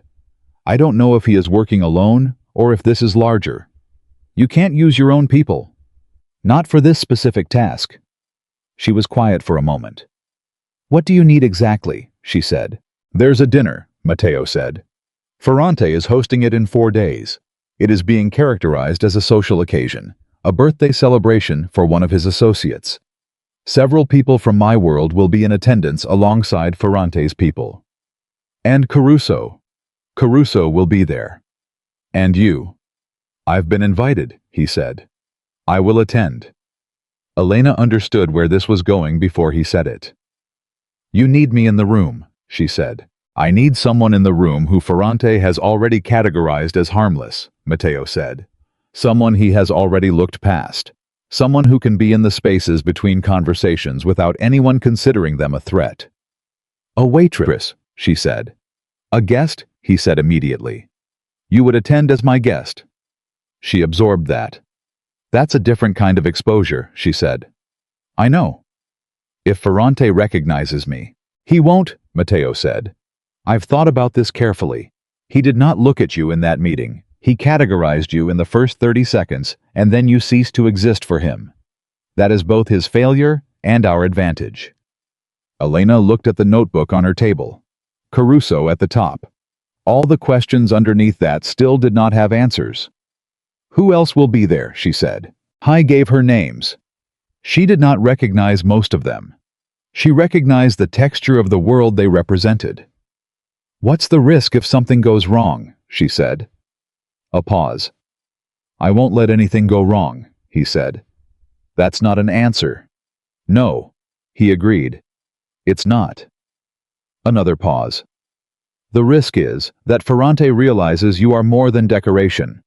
If that happens, you become part of the picture in a way that complicates things. Complicates, she repeated. That's a careful word. It's the honest word, he said. I won't minimize it. I won't tell you it's without risk. I'm telling you it's a manageable risk with significant upside. She was quiet. She thought about the 3 weeks, about the Belmont account and the shell structures and the man who had driven Matteo to the hospital when his father died and had been planning his betrayal for over a year while the trust between them continued unexamined. She thought about what happened when people like Ferrante won, not to Matteo specifically. In general. When people who operated in bad faith and counted on everyone else's inattention were simply allowed to continue operating that way because nobody was paying close enough attention. I'll be there, she said. Elena. But I need to know one thing. Ask. Caruso, she said. When this is over, when you have the full picture, what happens to him? A silence that was longer than any previous silence. Why do you need to know that? Matteo said. Because I need to understand what I'm part of, she said. Not the business language, the actual answer. Another pause. "He will be removed from my organization," Matteo said. "Completely and permanently. And beyond that is not your concern," he said. "Matteo." A pause. "I am not a violent man by preference," he said carefully. "I am a pragmatic man. What happens to Dante Caruso will be proportional to the full scope of what he has done. I do not know that scope yet." A pause. "Which is why we are having this conversation." It was not a complete answer. She understood that clearly. But she also understood that it was the most honest answer he was capable of giving her about something he had not yet finished calculating himself. "All right," she said. "The dinner is Saturday," he said. "I'll send arrangements. I'll be ready." She hung up. She sat at the table for a long time. She turned to a new page in the notebook. She wrote the date, Saturday, and underneath it she wrote the question she had not been able to answer for days. How far does it go? Saturday arrived with the particular quality of days that have been anticipated long enough to feel different from the outside before anything has actually happened. She had spent time on this not vanity strategy. The dress she chose was dark, elegant, exactly what would be expected at a dinner hosted by wealthy men. It would allow her to be in the room without being the most interesting thing in the room, which was precisely the point. The driver arrived at 7. Matteo met her outside the venue, a private dining club in Lincoln Park, the kind of place with no sign outside, and a membership that operated entirely through relationship. He looked at her when she got out of the car. She looked back. "You look like you belong here," he said. "I always look like I belong where I am," she said. "That's not new." Something in his expression shifted. "Are you ready?" he said. "Tell me the room," she said. "Who's positioned where, who I should be, near who I should avoid." He gave her the layout in under 2 minutes. Efficient, clear. She filed it completely. "And Caruso," she said. "He'll arrive late," Matteo said. "He always arrives late to social events. It's his particular version of making an entrance. So I have time to establish myself before he sees me." "Yes." She nodded once. They went in together. The room was full by the time they arrived. Elena felt it immediately, the specific atmospheric quality of a gathering where most of the people present were performing ease while actually working very hard. Conversations flowing in English and Italian. The particular music of expensive wine and expensive clothing, and the collective commitment to appearing comfortable in circumstances that had very precise and sometimes dangerous edges. She stayed close to Matteo for the first 20 minutes. Long enough to be established in the room as his guest. Long enough for anyone paying attention to categorize her and move on. Then gradually, naturally, she drifted. Moving through this room, the way she had always moved through rooms full of powerful people, with the calm, unremarkable confidence of someone who belonged there and had nothing to prove. She found the edges, the places where people stepped away from the main conversations to speak more privately. She was near one of those edges when Ferrante arrived. He entered the way he had entered the conference room, with the practiced warmth of a man who understood social currency. He moved through greetings efficiently, shook hands, smiled, said names. He passed within 6 feet of Elena without his eyes registering her. She exhaled slowly. Good. Exactly as Matteo had predicted. She was already a filed entry, already sorted, already harmless. She moved to where the bar was set up, accepted a glass of sparkling water, and continued listening to the room. It was 20 minutes after Ferrante arrived that Caruso appeared. And the moment Elena saw him, she understood something she had not been able to understand from description alone. Dante Caruso was warm, genuinely, naturally warm, in a way that was not performance. He moved through the room, and people responded to him with the specific ease of genuine affection. He remembered names. He asked questions. He laughed at the right moments with the right quality of laugh. He was, she realized, exactly the kind of person you would trust completely, which made him exactly the most dangerous kind of person. She watched him make his way toward Matteo. She watched the two men embrace. She watched Matteo hold the embrace for exactly the right duration, with exactly the right warmth, with not a single fraction of what he knew showing anywhere in his body. It was the most controlled thing she had ever witnessed a person do. And then Caruso said something to Matteo, privately leaning close, and Matteo laughed and shook his head, and they moved together toward the other guests. Elena watched, and then she moved to where she needed to be. The conversation she had been positioned for happened 40 minutes later. Ferrante and Caruso found each other near the east side of the room, where the music was slightly louder, and the other guests were concentrated in a cluster across the space. They stood close. They spoke in Italian. They had the body language of men who believed they were in a private moment in a public room. Elena stood 11 feet away. Her back was at a slight angle. She was facing a woman she had been in a perfectly ordinary conversation with for the previous 10 minutes about a restaurant recommendation. A conversation she maintained with exactly enough genuine attention to keep it real while her ears were entirely somewhere else. She heard every word. Ferrante. It went well. He doesn't know. Caruso, I had dinner with him on Wednesday. He's completely in the dark. He mentioned the West Loop project, but nothing about Belmont. Ferrante, good. We need 8 more days. The transfer clears on the 15th. Once it clears, the structure dissolves, and there's nothing to trace. Caruso. What about the Romano accounts in the secondary tier? We only access the first 2. A pause. Ferrante. We don't need the others. What we have is enough to establish the pattern. The investigation does the rest. Elena's hand tightened slightly around her water glass. Investigation. The investigation does the rest. This was not a business dispute. This was not a competitive rearrangement of assets. This was a setup. They were not trying to steal from Matteo Romano. They were trying to destroy him. The Belmont account. The shell structures. The accessed Romano accounts. They were building a picture. A financial picture that would be handed to federal investigators as evidence of crimes. Not crimes Matteo had committed. Crimes that had been constructed around his name and his accounts in a way that would be to outside eyes compelling. They were going to have him arrested, or worse. They were going to remove him not through conflict, but through institutions, through the machinery of law weaponized by manufactured evidence. It was sophisticated, it was cold, and it was 8 days from completion. Elena maintained her conversation with the woman beside her without a single visible change in her expression or her voice. Inside, her mind was moving very fast. She needed to get to Matteo. Not now. Not here. Not with Caruso 6 feet from him and Ferrante watching the room. She needed to get to him in a way that looked natural.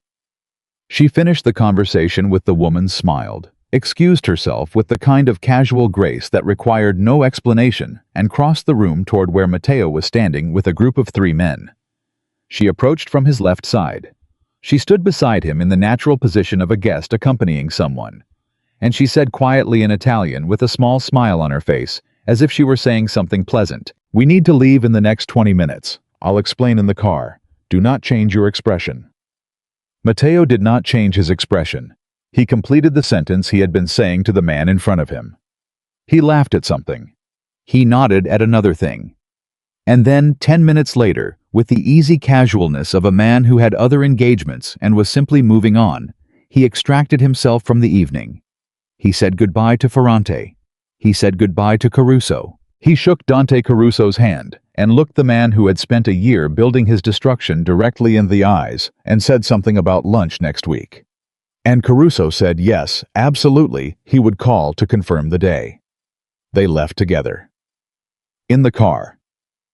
The moment the door closed, Elena said quietly, completely, "They're not taking your money, Matteo." She felt him go still beside her. "They're building a federal case against you. The Belmont account is manufactured evidence. They've accessed 2 of your secondary accounts to establish a financial pattern. They're planning to hand it to federal investigators."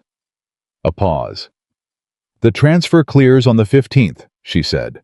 "Once it clears, the structure dissolves, and there's nothing left to trace. You have 8 days." The car moved through Chicago in the dark.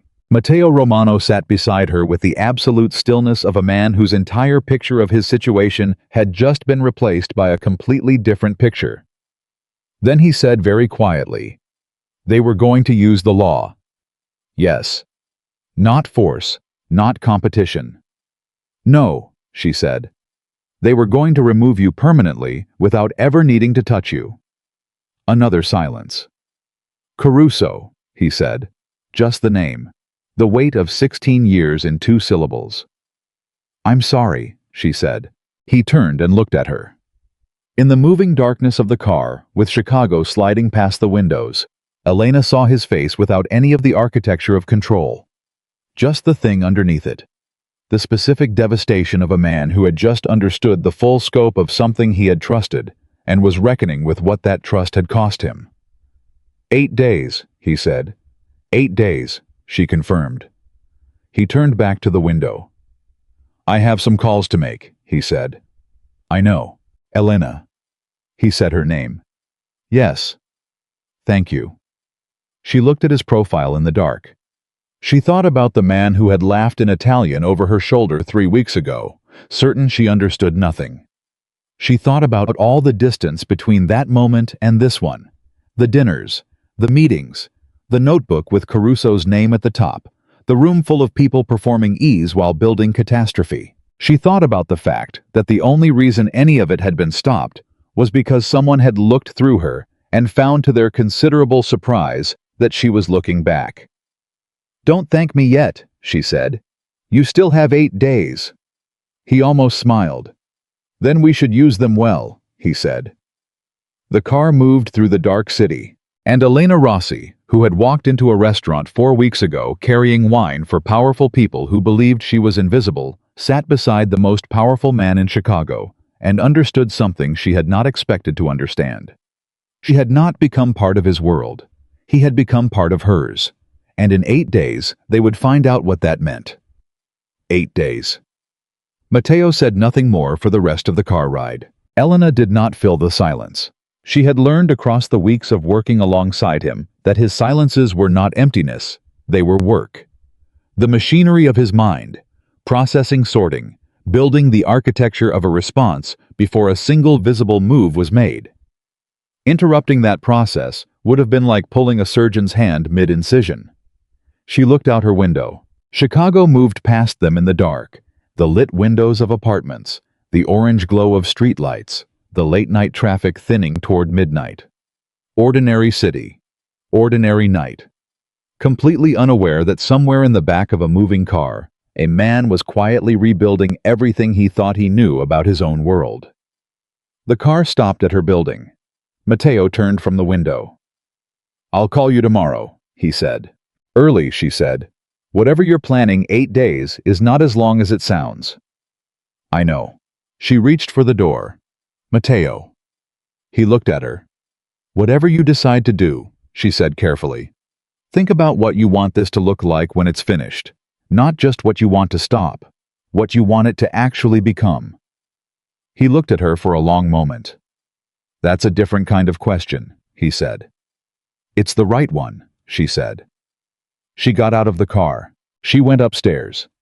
She sat at her kitchen table and did not open the notebook because there was nothing more to write down tonight. Tonight was not a night for cataloging. Tonight was a night for sitting with the full weight of what she had just heard 2 men say in a crowded room while she appeared to be talking about restaurant recommendations. The investigation does the rest. She thought about federal investigators and manufactured evidence and 16 years of trust deployed as a weapon. She thought about a man who had driven his oldest friend to the hospital and then gone home and continued building a cage around him. She thought about 8 days. And then she made herself go to sleep because tomorrow would require everything she had. He called at 6:43 in the morning. I need you to understand what I'm about to tell you, he said. She was already awake, already dressed, already on her 2nd cup of coffee. Tell me, she said. I'm not going to go to war with Ferrante, he said. She waited. I'm going to let the transfer happen. She set down her coffee cup. Explain that. The transfer on the 15th, he said. The money moving through the Belmont account.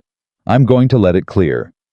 Matteo, if that transfer clears, if that financial structure completes, they have everything they need to present to investigators, he said. Yes, I know. Then why? Because I will have moved first, he said. What clears on the 15th will not be the evidence they built. It will be something different. Elena was quiet, processing. You're going to alter what moves through the account, she said slowly.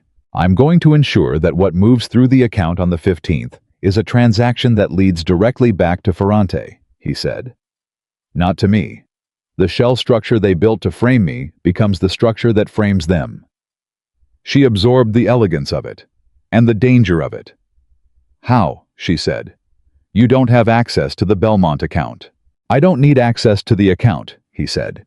I need access to the documentation layer above it. The attorney who established the shells, I traced him back fully yesterday. He did not only work for Ferrante. He worked for 3 other parties, 2 of whom have outstanding disputes with Ferrante that they have been unable to resolve through normal channels. You're going to use Ferrante's enemies, she said. I'm going to make them an offer, he said. Information for cooperation. They get what they've been trying to find on Ferrante for 18 months. I get the documentation layer adjusted before the 15th. Elena was quiet for a moment. That's sophisticated, she said. Yes. It's also a gamble, she said. If Ferrante's enemies cooperate and then go sideways. They won't, he said. Their interest is in Ferrante's destruction. Mine is in my survival. Our interests align completely. And Caruso, she said. A pause. Caruso is the part I need your help with, he said. She straightened slightly in her chair. How? Caruso has one piece of information I still don't have, Matteo said. The secondary Romano accounts he and Ferrante discussed, the 2 they accessed. I know which accounts they were. I do not know exactly what they extracted and how it was framed in the documentation. Because if you don't know exactly how it was framed, you can't fully counter it, she said. Correct. The documentation layer I can adjust above the Belmont account. But if there are secondary documents already in Ferrante's possession that reference my accounts in specific ways, I need to know what those documents say. And Caruso has that. Caruso prepared that part himself, Matteo said. I'm certain of it. He would not trust that specific work to anyone else. It was too personal. It required someone who knew my accounts well enough to make the framing believable. Elena thought about this. You want to have a conversation with Caruso, she said. A real one. Not confrontation, he said. Not yet. A conversation in which he reveals what he knows without understanding that I'm listening for it. You want me to construct it, she said. I want your instinct, he said, on how to do it without him knowing. Elena stood up from the table and moved to the window. She looked at the street below. Early morning Chicago. Ordinary people going ordinary places. She thought about Caruso's warmth in that room. The way people had responded to him. The way Matteo had shaken his hand and said lunch next week with 16 years of betrayal between them and not a single fraction of it showing. Call him today, she said. Not about business, personal. About what? Something only the 2 of you would know, she said. Something from before. A memory. Something that would make sense for you to reference spontaneously, an anniversary, a shared moment, something that signals to him that you're not thinking about business, that you're in a personal frame of mind. Why personal? Because when people believe you're in a personal frame of mind, they lower their professional guard, she said. And Caruso will be watching you carefully for any sign that something has shifted. A personal call, something warm and unremarkable, will do more to reassure him than any business conversation could.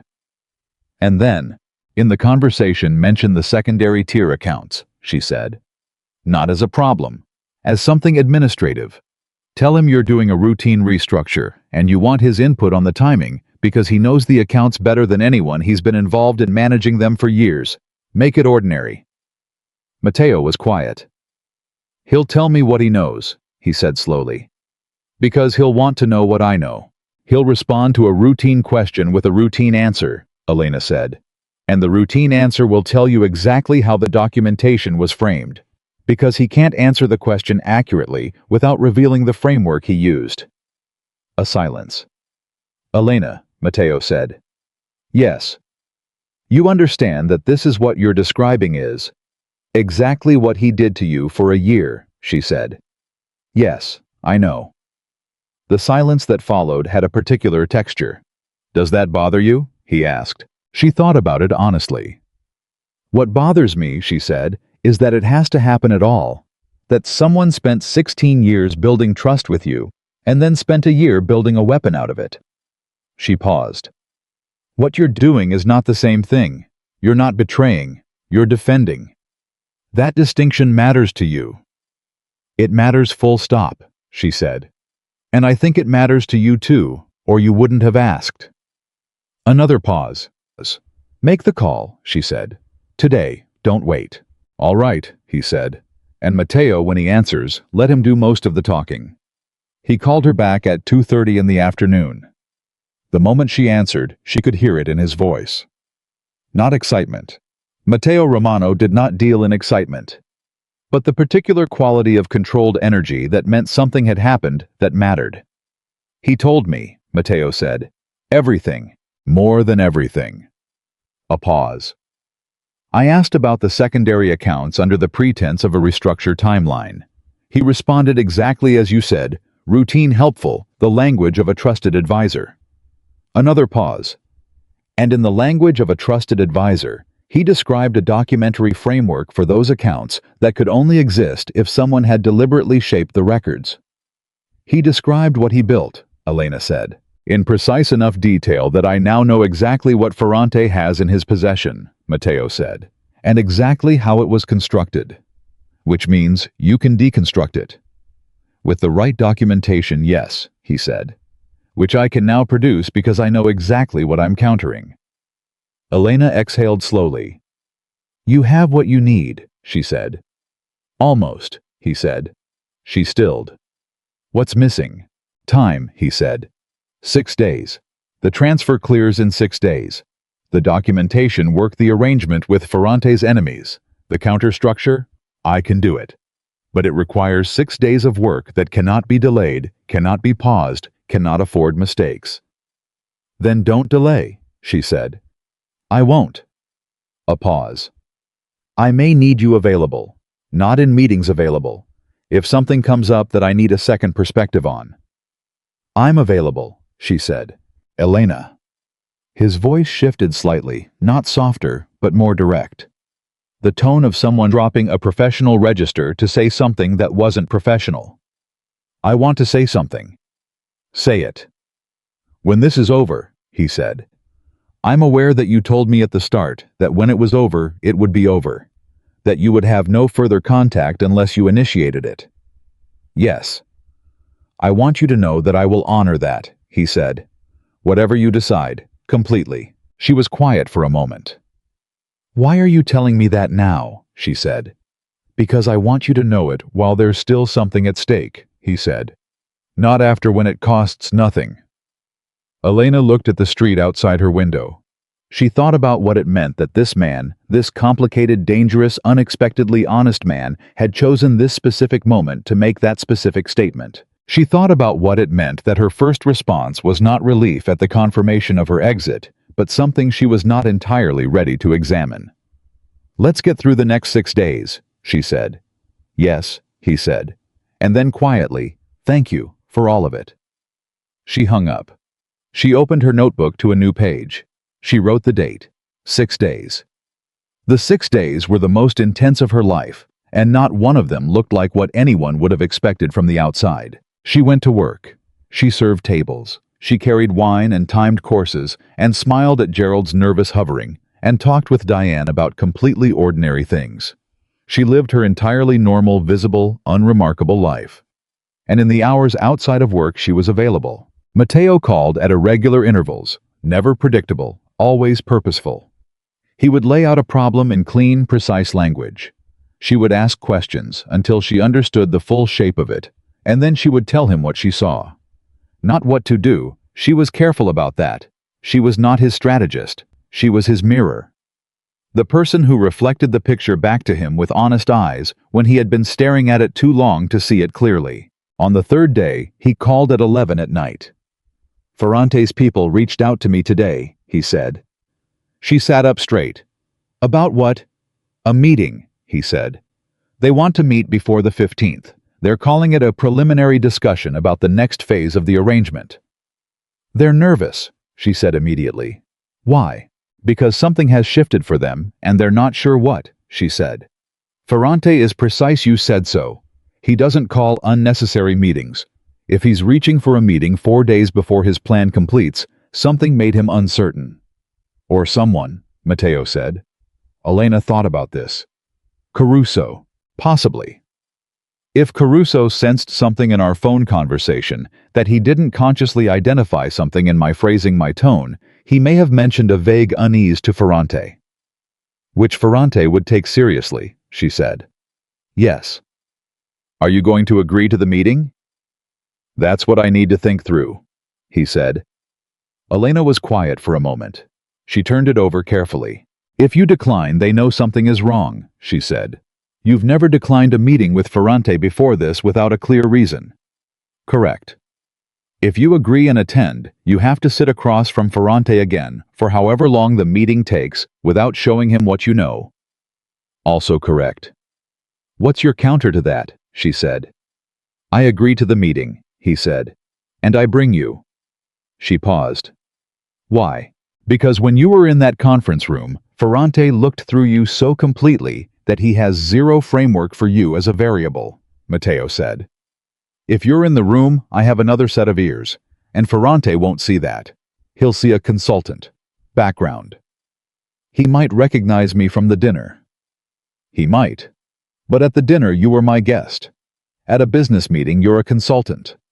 The categories don't overlap for men like Ferrante. They're too rigid in their sorting. Elena thought about it. She thought about sitting in that conference room again with Ferrante across the table running his calculations, performing his reasonableness, while building a cage around the man beside her. She thought about what happened if this went wrong. 3 days before the plan was supposed to complete. 3 days. All right, she said. But I want to know the full counterstructure before that meeting. Everything you've built. I'm not walking in there without understanding exactly what we're actually doing. You'll have it, he said. All of it. Tomorrow, she said. Not the day before. Tomorrow, he confirmed. He told her everything the next morning. They sat in the same neighborhood, Italian restaurant from before, and over coffee. He laid it out completely, the arrangement with Ferrante's enemies, which had been agreed to 2 days prior. The documentation counterstructure that his attorneys had been building in parallel, using the framework Caruso had unwittingly described. The way the Belmont transfer on the 15th would be intercepted not at the account level, but at the documentation level, so that what investigators would ultimately receive was a picture not of Matteo Romano's crimes, but of Ferrante's construction of false evidence. It was elegant. It was ruthless. And it was, Elena realized as she listened, completely legal. You're not fighting this outside the law, she said. No, he said. I'm fighting it exactly where they chose to fight it. Inside it. She looked at him. That was deliberate, she said. From the beginning. From the moment you told me in the car what they were doing, he said. They chose investigators. They chose federal scrutiny. They built their weapon inside legitimate institutions. He picked up his coffee cup. So I'm dismantling it inside legitimate institutions, with better documentation and more time to prepare. And Caruso, she said. When this is over and the structure is complete, and Ferrante's plan has redirected back on himself, Matteo said, I'll confront Caruso with the full picture. What happens then? He leaves, Matteo said simply. Completely and permanently. He will not be harmed. He will simply be done. Every connection, every access, every relationship within my organization ended. Elena looked at him steadily. That's your real decision, she said. Yes. Not to destroy him. No, he said. Even after 16 years, even after what he built. He built a federal case that would have ended my life, Matteo said. If I respond in kind, I become what he made me appear to be on paper. He set down the cup. And I would rather be free than right. Elena was quiet for a long moment. She thought about her grandmother's voice. About fire and cold people, and not wasting one on the other. She thought about the difference between the man who had laughed over her shoulder in Italian 4 weeks ago, and the man sitting across from her, now explaining why he was choosing restraint when he had every capacity and arguably every justification for something else. "That's the right decision," she said. "I know," he said. "It's also the hardest one." "Usually the same thing," she said. He looked at her with that expression she had seen before, the one she could not categorize, simply the one that required too many words to name accurately. "The meeting with Ferrante is tomorrow," he said. "I'll be there." "Are you afraid?" She considered this honestly.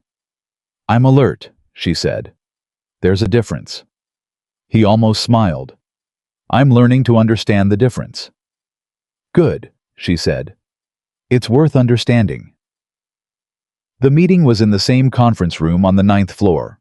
Ferrante arrived with his 2 associates, the same men from before. Elena sat in the same position she had occupied the first time, slightly behind Matteo's right shoulder, notebook open, pen uncapped. Ferrante looked at her when he sat down. For a moment, just a moment, something in his expression flickered. Then it resolved. Consultant. Background. Filed. Elena let nothing show on her face. The meeting began in English. Ferrante's position was that the arrangement between their organizations was moving well, and that both parties stood to benefit significantly from increased cooperation going forward. He wanted to discuss the structure of that cooperation before the next phase. He was charming, reasonable, completely convincing. Elena listened to every English word and every Italian word spoken at the margins of the room. And what she heard in the first 20 minutes was a man who was no longer certain. Ferrante's Italian exchanges with his associates were shorter than before, more clipped. He was not giving instructions the way he had in the first meeting. He was seeking information. Does he seem suspicious? What do you see? See his associate responding with small reassurances that did not seem to fully land. He was rattled. Something had rattled him, and he did not know what. Elena wrote in her notebook, "He doesn't know what changed, but he knows something has." 40 minutes into the meeting, Ferrante said something in English that shifted the entire texture of the conversation. "I'd like to propose," he said with his practiced warmth fully deployed, "that we move the timeline for the next phase earlier, say the 12th rather than the 15th. Elena's pen stopped on the page.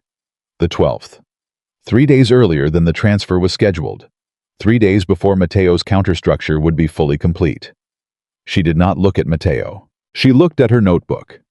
And she wrote in clear letters at the bottom of the page and tilted it slightly toward him without moving her arm from its natural position on the table. "He's moving early. The 12th is before your structure is ready." She felt rather than saw Matteo read it. His response to Ferrante came smoothly without pause. "I appreciate the flexibility," Matteo said, "but my attorneys have the 15th fixed in the current documentation cycle. Moving it would require their involvement, and that takes time. I'm not sure we have." "I'm sure it could be arranged," Ferrante said, still smiling. "Not in 2 days," Matteo said. "My lead attorney is managing 3 closings this week. I won't pull him off those for a timeline adjustment." Ferrante looked at him. For 1 second the warmth was completely gone. Then it came back. "Of course," he said. "The 15th is fine." He had pushed and found resistance. He would now decide what the resistance meant. Elena watched him decide. She watched the calculation move through his face beneath the pleasantry, and she wrote 3 more words on her notebook page. "He'll move tonight." She tilted the page again. This time, Matteo's response was a single movement, the slight tightening of his hand around his pen. So small, it was invisible to anyone not watching for it. He had read it. The meeting concluded 20 minutes later with all the surface-level warmth that characterized every interaction with Ferrante. Handshakes, good wishes, the performance of partnership. The moment Ferrante's car left the building, Matteo turned to his attorney. "I need the documentation structure completed today," he said. "Not tomorrow, today." The attorney's eyes widened. I know what it is," Matteo said. "Make it happen." The attorney left the room at speed. Matteo looked at Elena. "You think he's going to move the transfer independently," he said, "without waiting for my agreement." "I think he heard resistance and read it as suspicion," she said. And I think a man who has been planning this for over a year and suddenly believes he might be running out of time is going to compress his timeline whether or not you agreed to it. Which means the 15th is no longer the date. He'll move when he believes he has enough. Could be tonight. Could be tomorrow morning. Mateo absorbed this with the particular stillness of someone converting urgency into function. How close is the counterstructure, she said. 90%. What's the missing 10? One document, he said.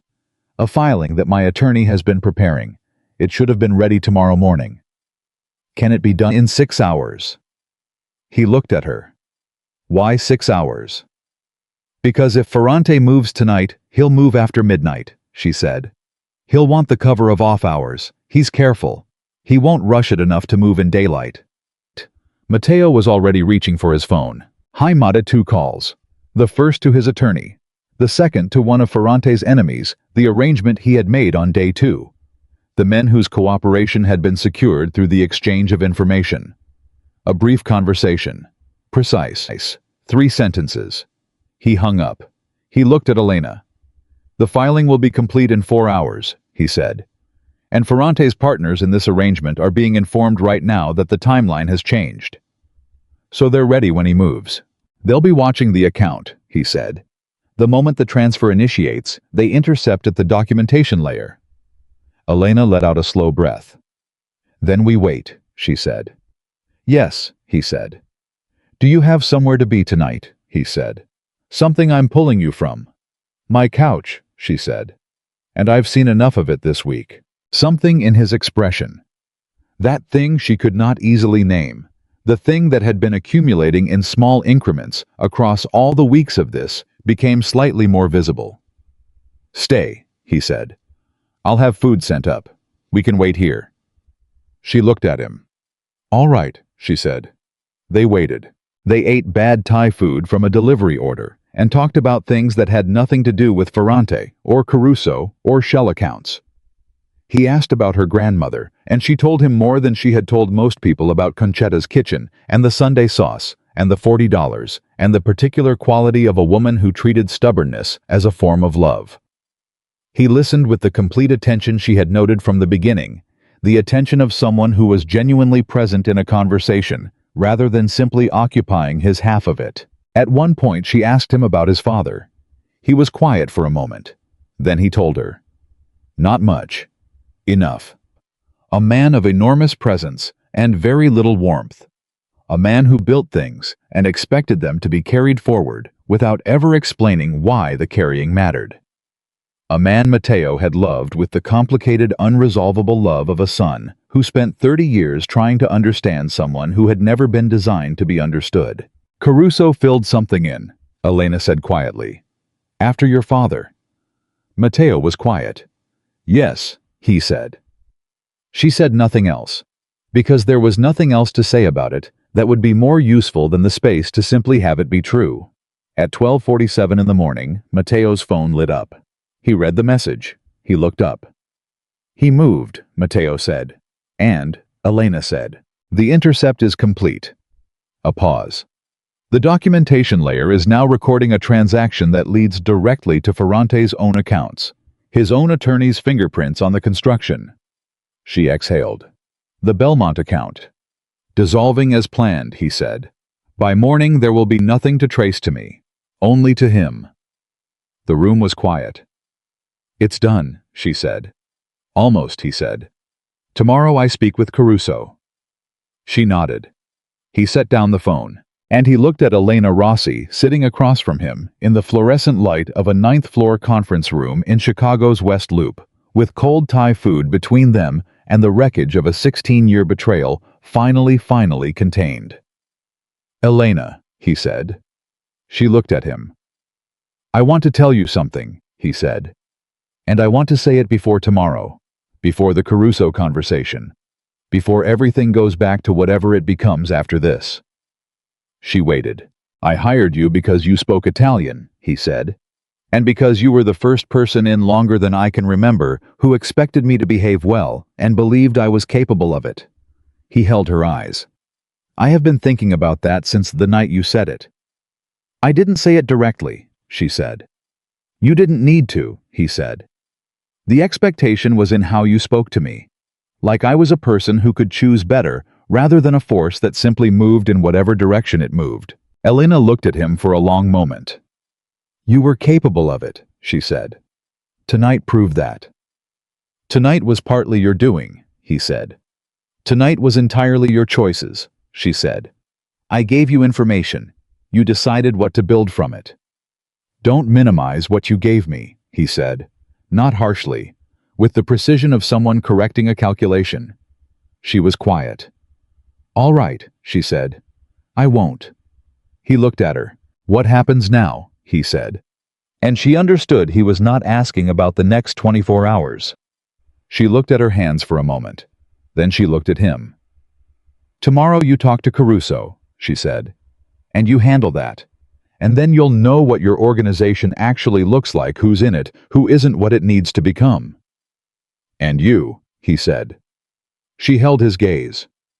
Ask me again, she said, when tomorrow is done. He looked at her for a long moment. All right, he said. And there was something in the way he said it, the specific patience of a man who had learned in the last 4 weeks that some things were worth waiting for. Tomorrow was coming. Caruso was coming. And somewhere on the other side, a question was waiting that Elena Rossi had not yet let herself answer. But she was beginning to understand what the answer would be. Matteo did not sleep. Elena knew this without being told, the way you know certain things about people after enough weeks of watching them operate under pressure. She had left the building at 2 in the morning, the driver taking her home through empty Chicago streets, and she had known when she walked out that he would still be sitting in that conference room long after she was gone, doing the particular kind of thinking that does not look like thinking from the outside. She slept 4 hours. Not well. The kind of sleep that is more a negotiation with consciousness than actual rest. She was up at 6. At 6:45 her phone rang. The meeting with Caruso is this morning, Matteo said. 10 o'clock, I want you to know. Where? My office, the building on Wacker. Do you want me there? A pause. No, he said. This one I do alone. She understood that completely. All right. But I'll call you after. I'll be here. She made more coffee. She sat at her kitchen table. The notebook was still open to the last page she had written on the date, and the words, "He'll move tonight," which had been correct, and underneath that, the question she had asked herself across the last several days that was beginning to resolve into something she could actually look at directly. She thought about what Matteo had said the night before. The first person in longer than I can remember who expected me to behave well and believed I was capable of it. She thought about what it meant that those words had landed in her the way they had. Not as flattery, she had good instincts for flattery, and that was not what it was. As recognition. The specific feeling of being seen accurately by someone whose vision you had come to respect. She closed the notebook. She waited. The call came at 11:53. It's done, Matteo said. His voice was even, controlled. But underneath the control was something she recognized as exhaustion, not physical, the other kind. The exhaustion of having carried something enormous and finally setting it down. Tell me, she said. I told him I knew, Matteo said. Everything. The Belmont account, the secondary accounts, the documentary framework, Ferrante, the federal plan. All of it. How did he respond? A pause. He didn't deny it, Matteo said. She absorbed this. He sat there, Matteo said, for a long time, and then he said he had convinced himself I would understand, that I would see eventually why he had done it. Why did he do it? Elena said. Another pause, longer. His son, Matteo said, his youngest. He's been in trouble for 2 years, serious trouble, the kind that does not resolve quietly. There's a federal investigation that has been circling his son's business dealings. Ferrante offered Caruso a way to make that investigation disappear, in exchange for me. Elena closed her eyes for a moment. His son. The godfather of Matteo's nephew and his own son. The two things placed on opposite sides of a scale, and Caruso had made his choice the way any desperate parent eventually makes the choice when the alternative is watching their child destroyed. It did not excuse it, but it explained it in the way that certain explanations land like weight instead of answers. "What did you say?" Elena asked. "I told him the investigation into his son is not something I can make disappear," Matteo said. "That was never in my power regardless. What Ferrante offered him was a lie. Ferrante cannot make that problem go away either. He only needed Caruso to believe he could long enough to use him." "Caruso didn't know that." "No," Matteo said. "He didn't." A pause. "He does now." The silence on the phone had weight. "What happened?" Elena said quietly. "He wept," Matteo said. She said nothing. "Dante Caruso," Matteo said. 16 years. He sat in my office and he wept." His voice stayed even, but she could hear what the evenness was costing him. "And I sat there and I let him. Because he had done something I cannot forgive, and also something I understand. And both of those things are true at the same time." Elena felt the specific ache of that. The way two irreconcilable truths could occupy the same space without either one canceling the other. "What happens to him?" she said. "He's out," Matteo said. "Completely. Every access, every relationship, every connection finished. He knows it. He accepted it." "And his son?" "I made 2 calls this morning before the meeting," Matteo said. "Not to make the investigation disappear. I can't do that, and I won't pretend otherwise. But I know people who know the attorneys involved. The situation may become more navigable. No promises, no guarantees. That's all I can offer." "You didn't have to do that," Elena said. "No," he agreed. "But Caruso spent 16 years being loyal before he spent 1 year being something else. That doesn't erase the last year. It also doesn't erase the 16. She was quiet for a moment. "That's a very precise kind of justice," she said. "It's the only kind I have access to that I can live with," he said. She thought about what her grandmother would have said, about fire and cold people and the waste of spending yourself on the wrong things. She thought about the fact that Matteo Romano, the feared untouchable dangerous man she had walked toward at a restaurant table 6 weeks ago, had just described a moral framework that Concetta would have recognized. Not forgiveness exactly. Something more complicated and more honest than forgiveness. "And Ferrante," she said. "By this afternoon, federal investigators will have received a package of documentation," Matteo said, "compiled by 3 different sources, none of which are visibly connected to me. The Belmont account, the shell structure, the manufactured evidence framework, the transfer from last night, all of it pointing directly and unambiguously at Ferrante and his attorneys." "He built the mechanism," Elena said, "and you turned it around." "He built a very effective mechanism," Matteo said. "I simply redirected it." "How long before he knows?" "He may already know," Matteo said. "The documentation was designed to move fast, and Ferrante is precise the moment anything looks wrong, he'll feel it." "Will he connect it to you?" "He'll suspect," Matteo said. "He won't be able to prove it. The sourcing is clean. Each piece of documentation has a legitimate origin that has nothing to do with me." "He'll come after you anyway," Elena said. "He'll try," Matteo said, "and he'll find that the ground has shifted considerably under whatever he tries to build." She believed him, not because she was naive about the world he operated in, because she had watched him work for 6 weeks, and she understood now that the quality she had identified from the beginning, the compressed, precise intelligence of a man who prepared everything before he moved, was not performance. It was simply who he was. "Matteo," she said. "Yes." "Are you all right?" A pause. "Ask me that again tonight," he said. "Right now, I'm still in the room where I just ended a 16-year friendship. I don't have accurate access to how I am."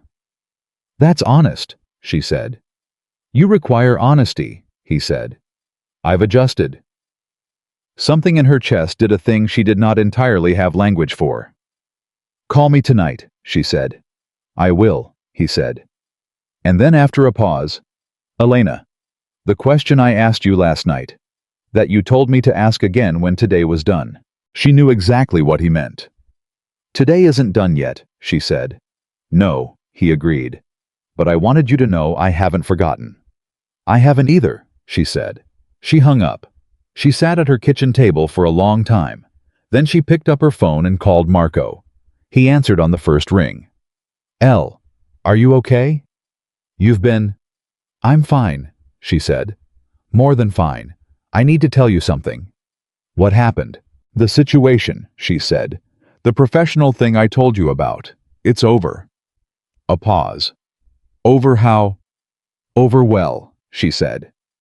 "You're clear, Marco. The money situation is completely resolved. You don't need to think about it anymore." A longer pause. Elena. His voice was different. Younger somehow. The voice of her brother when he was still the kid she had watched grow up in a cramped apartment that smelled like Sunday sauce. "What did you do?" "I did my job," she said. "I used what I know. I helped someone who needed it and got paid fairly for it." "What kind of someone?" She thought about what to say. "The complicated kind," she said. "The kind that turns out to be more than they appear." "Are you safe?" "Yes," she said, and she meant it completely. "I'm safe." Marco was quiet for a moment. "I'm sorry," he said, "for putting you in a position where you had to—" "Stop," she said. "You're my brother. This is what family does." "I'll pay you back," he said immediately. "Every cent, I swear. Marco." "I mean it, Elle." "I know you mean it," she said. "We'll figure it out, together, like we always do." He was quiet for a moment. "Are you happy?" he said. It was a strange question. Direct in the way Marco's questions sometimes were when he stopped performing bravado and just asked the actual thing. She thought about it honestly. "I think I might be getting there." "There," she said. She hung up. She made fresh coffee. She thought about tonight. Matteo called at 8 in the evening. "I'm outside your building," he said. She blinked. "You're what?" "I realize that's presumptuous," he said. "I can leave." She went to her window and looked down. A familiar black car at the curb. She could see the outline of him through the window. "Give me 5 minutes," she said. She went downstairs. Howe was standing on the sidewalk. He had changed out of the morning suit. He was in dark trousers and a simple jacket, the most undressed she had seen him outside of a specific context. He looked, she thought, like a person who had been through something significant and had come out the other side of it, changed in ways that had not yet fully settled into their permanent form. She looked at him. "How are you?" she said. "Better," he said. "Then this morning. Then this afternoon." He looked at her steadily. "You were right that it would take until tonight. You knew yourself well enough to know that." "I'm learning," he said, "partly from observation." She looked at him for a moment. "Do you want to walk?" she said. "Yes," he said. They walked. Chicago at 8 in the evening. In the neighborhood around her building was the Chicago she had known her whole life. Not the Michigan Avenue Chicago, not the West Loop meeting room. Chicago, but the real one. Corner stores and families on stoops, and the smell of someone's dinner coming through an open window, and the sound of a television from an apartment above. The ordinary specific texture of a city that existed in its full complexity when the business of powerful people was not obscuring it. Matteo walked beside her and looked at all of it. "This is where you grew up," he said. "Near here," she said. 6 blocks that way. "With your grandmother." "Until I was 18, she said. "Then she passed and I stayed anyway. I know these streets." "Is that why you stayed?" She thought about it. "Partly. And partly because I don't leave things unless I have a reason. Absence isn't a reason." He was quiet for a moment. "I've been thinking about something you said," he said, "on the first night, at the restaurant." "Which thing?" "That a man who only speaks honestly when he believes no one is listening is not showing power," he said. "He is showing fear." She remembered saying it. She remembered the silence in the restaurant after it. "That's still true," she said. "I know," he said. "I've been thinking about what it means for how I've been operating." A pause. I have spent years in rooms where every person was performing something, including me. The performance became automatic. I stopped knowing when I was doing it. And now? Now I am aware of it, he said, which is different from being free of it. But it's a beginning. She looked at him as they walked. What made you come here tonight? She said. He was quiet for a moment. I spent today doing a very hard thing, he said. And when it was done, the place I wanted to be was not in my building with my attorneys reviewing documentation. It was here. He paused. With you. The words landed simply, without architecture or decoration, just the fact of them. Elena looked at the street ahead. You asked me a question last night, she said. About what happens now? Yes. And I told you to ask me again when today was done. Today is done, he said. She stopped walking. He stopped too. She turned and looked at him on the sidewalk of her neighborhood, the ordinary city moving around them. A man who had spent his whole life being something specific to every person around him, standing in front of her without any of it, without the fear or the deference or the careful navigation of his power. Just a person, tired and changed and present. I have conditions, she said. Something in his expression shifted. Tell me. I am not an accessory, she said. I am not background. I am not someone who disappears into your world and becomes defined by proximity to you. I know that. I want you to keep knowing it, she said. When it's inconvenient. When it would be easier if I simply fit into the existing structure. That's fair, he said. My brother, she said. My work, my life. These are not things I negotiate away. I'm not asking you to. You might not be asking now, she said. I need you to understand that the asking, if it ever came, would be the end, not a conversation. He looked at her steadily. Understood. And honesty, she said. Actual honesty. Not the confirmation of what I already know version. The real kind. That, he said, is the one condition I have already been forced to practice. She looked at him. Because of you, he added. Quietly. Without performance. She was quiet for a moment. The street moved around them. Someone's radio through an open window. The distant sound of a train. Ask me your question, she said. He looked at her. What happens now, he said. Between us. She held his gaze. Something real. Real, she said. If you're willing to do the work of real. I am, he said. Without hesitation. Without calculation. She believed him. Then we start there, she said.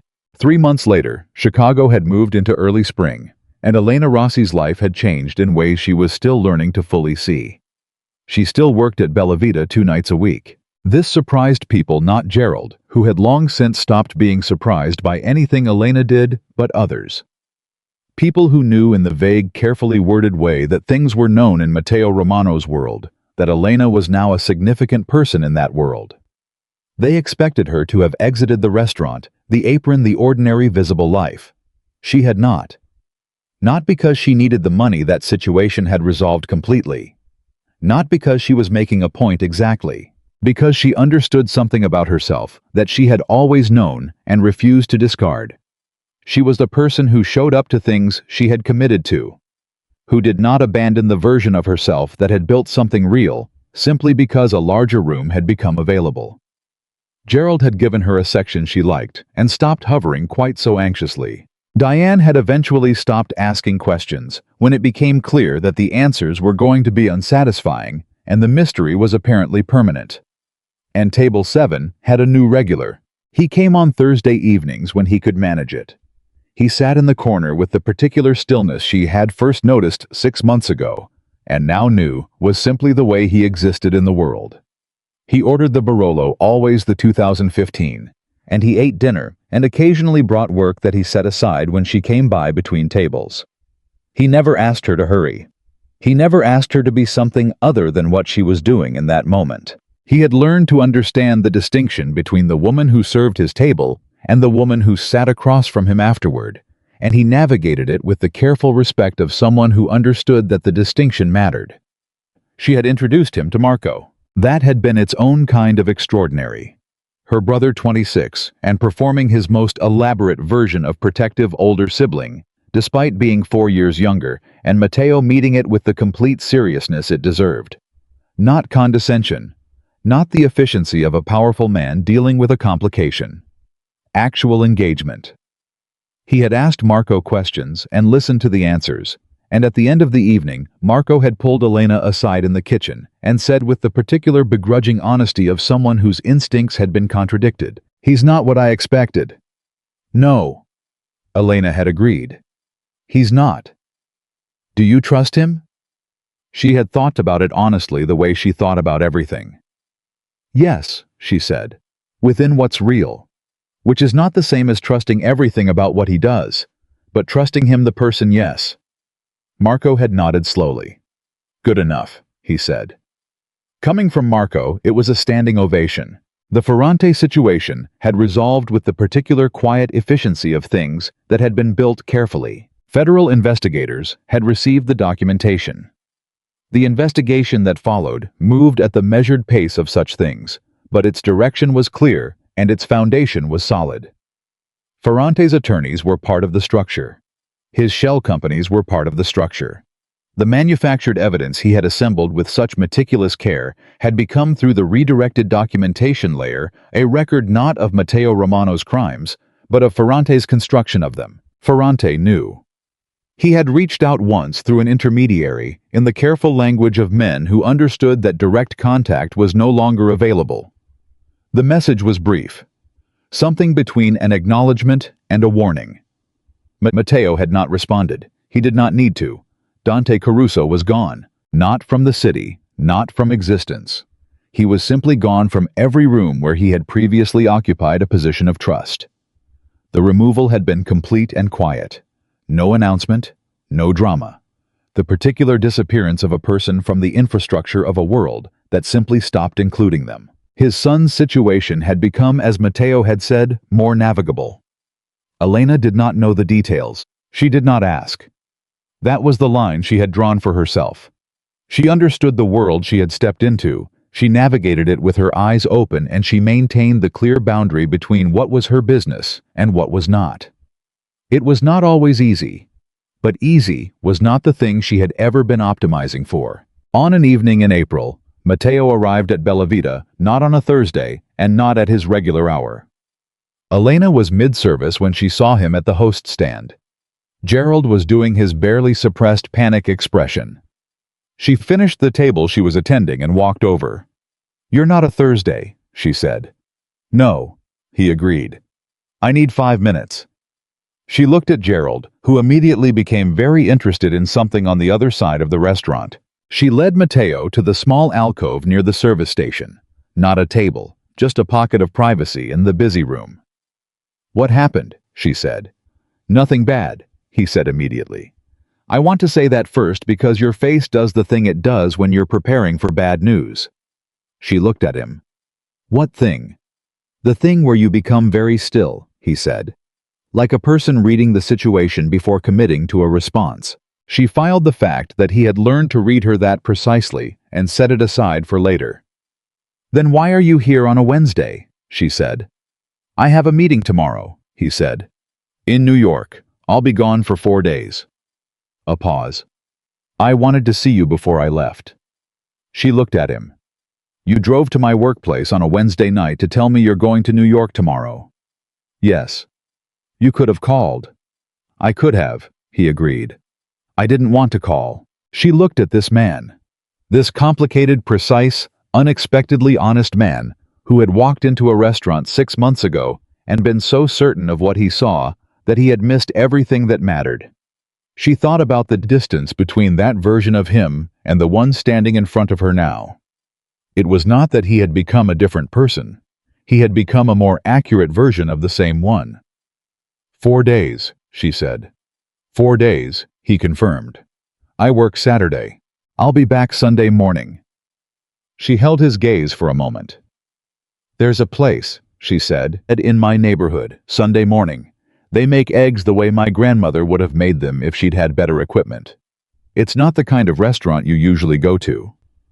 Tell me where it is, he said. Sunday at 9, she said. Don't be late. Something in his expression. That thing she had stopped trying to name precisely because it required too many words, and she understood it now better than words became fully visible. I won't be late, he said. She looked at him for one more moment. Then she picked up her tray. I have tables, she said. I know, he said. Mateo. He looked at her. Travel safe, she said. She walked back into the restaurant.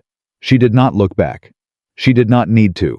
Sunday morning came with the particular brightness of early April in Chicago, the city shaking off the gray weight of winter and remembering gradually that it knew how to be warm. Elena arrived at the restaurant at 8:50. She got a table by the window. She ordered coffee. At 9 o'clock exactly, the door opened. Matteo Romano walked into the smallest, most ordinary restaurant in Elena Rossi's neighborhood, wearing a jacket that was slightly too formal for the setting, and carrying absolutely nothing of the gravity with which the rest of his world experienced him. He looked around the room. He found her at the window table. He walked over and sat down. The server, a teenager with a notepad and no awareness whatsoever of who had just sat down, appeared and asked if he wanted coffee. Please, Matteo said. He looked at Elena. She looked at him. You came, she said. I said I would, he said. You did, she agreed. Outside the window, Chicago was doing what Chicago did on a Sunday morning in April, moving slowly, opening up the ordinary machinery of a city that had survived another winter and was cautiously choosing to believe in spring. Elena picked up the menu. The eggs here, she said. I need you to understand that nothing that has happened in the last 6 months will have prepared you for these eggs. He looked at the menu. Then I'll order the eggs, he said. She looked at him over the top of the menu, and she smiled. Not the professional smile from Bella Vita. Not the careful, measured expression she deployed in rooms where she was being watched and assessed. The real one. The smile that had existed long before any of this. Before Matteo Romano and Bellavita and Ferrante and Caruso, and 6 weeks of navigating a world she had never imagined herself in. The smile that belonged entirely to her. He saw it. And the man who had spent 42 years moving through a world where everything was a negotiation, or a calculation, or a performance, looked at Elena Rossi in a restaurant that cost $12 for breakfast, and smiled back with the specific, uncomplicated warmth of someone who had found completely unexpectedly something worth being simple about. This was not the end of complexity. They both understood that clearly. His world did not become simple because he had learned to want something real inside it. The decisions ahead would be hard. The navigation would require everything she had. There would be rooms she still did not fully understand, and moments that tested the conditions she had named on a sidewalk in her neighborhood. But they would be navigated. Because Elena Rossi had spent 30 years learning that the dangerous moments were never the ones that looked dangerous from the outside. They were the ones that asked something true from you. And she had answered.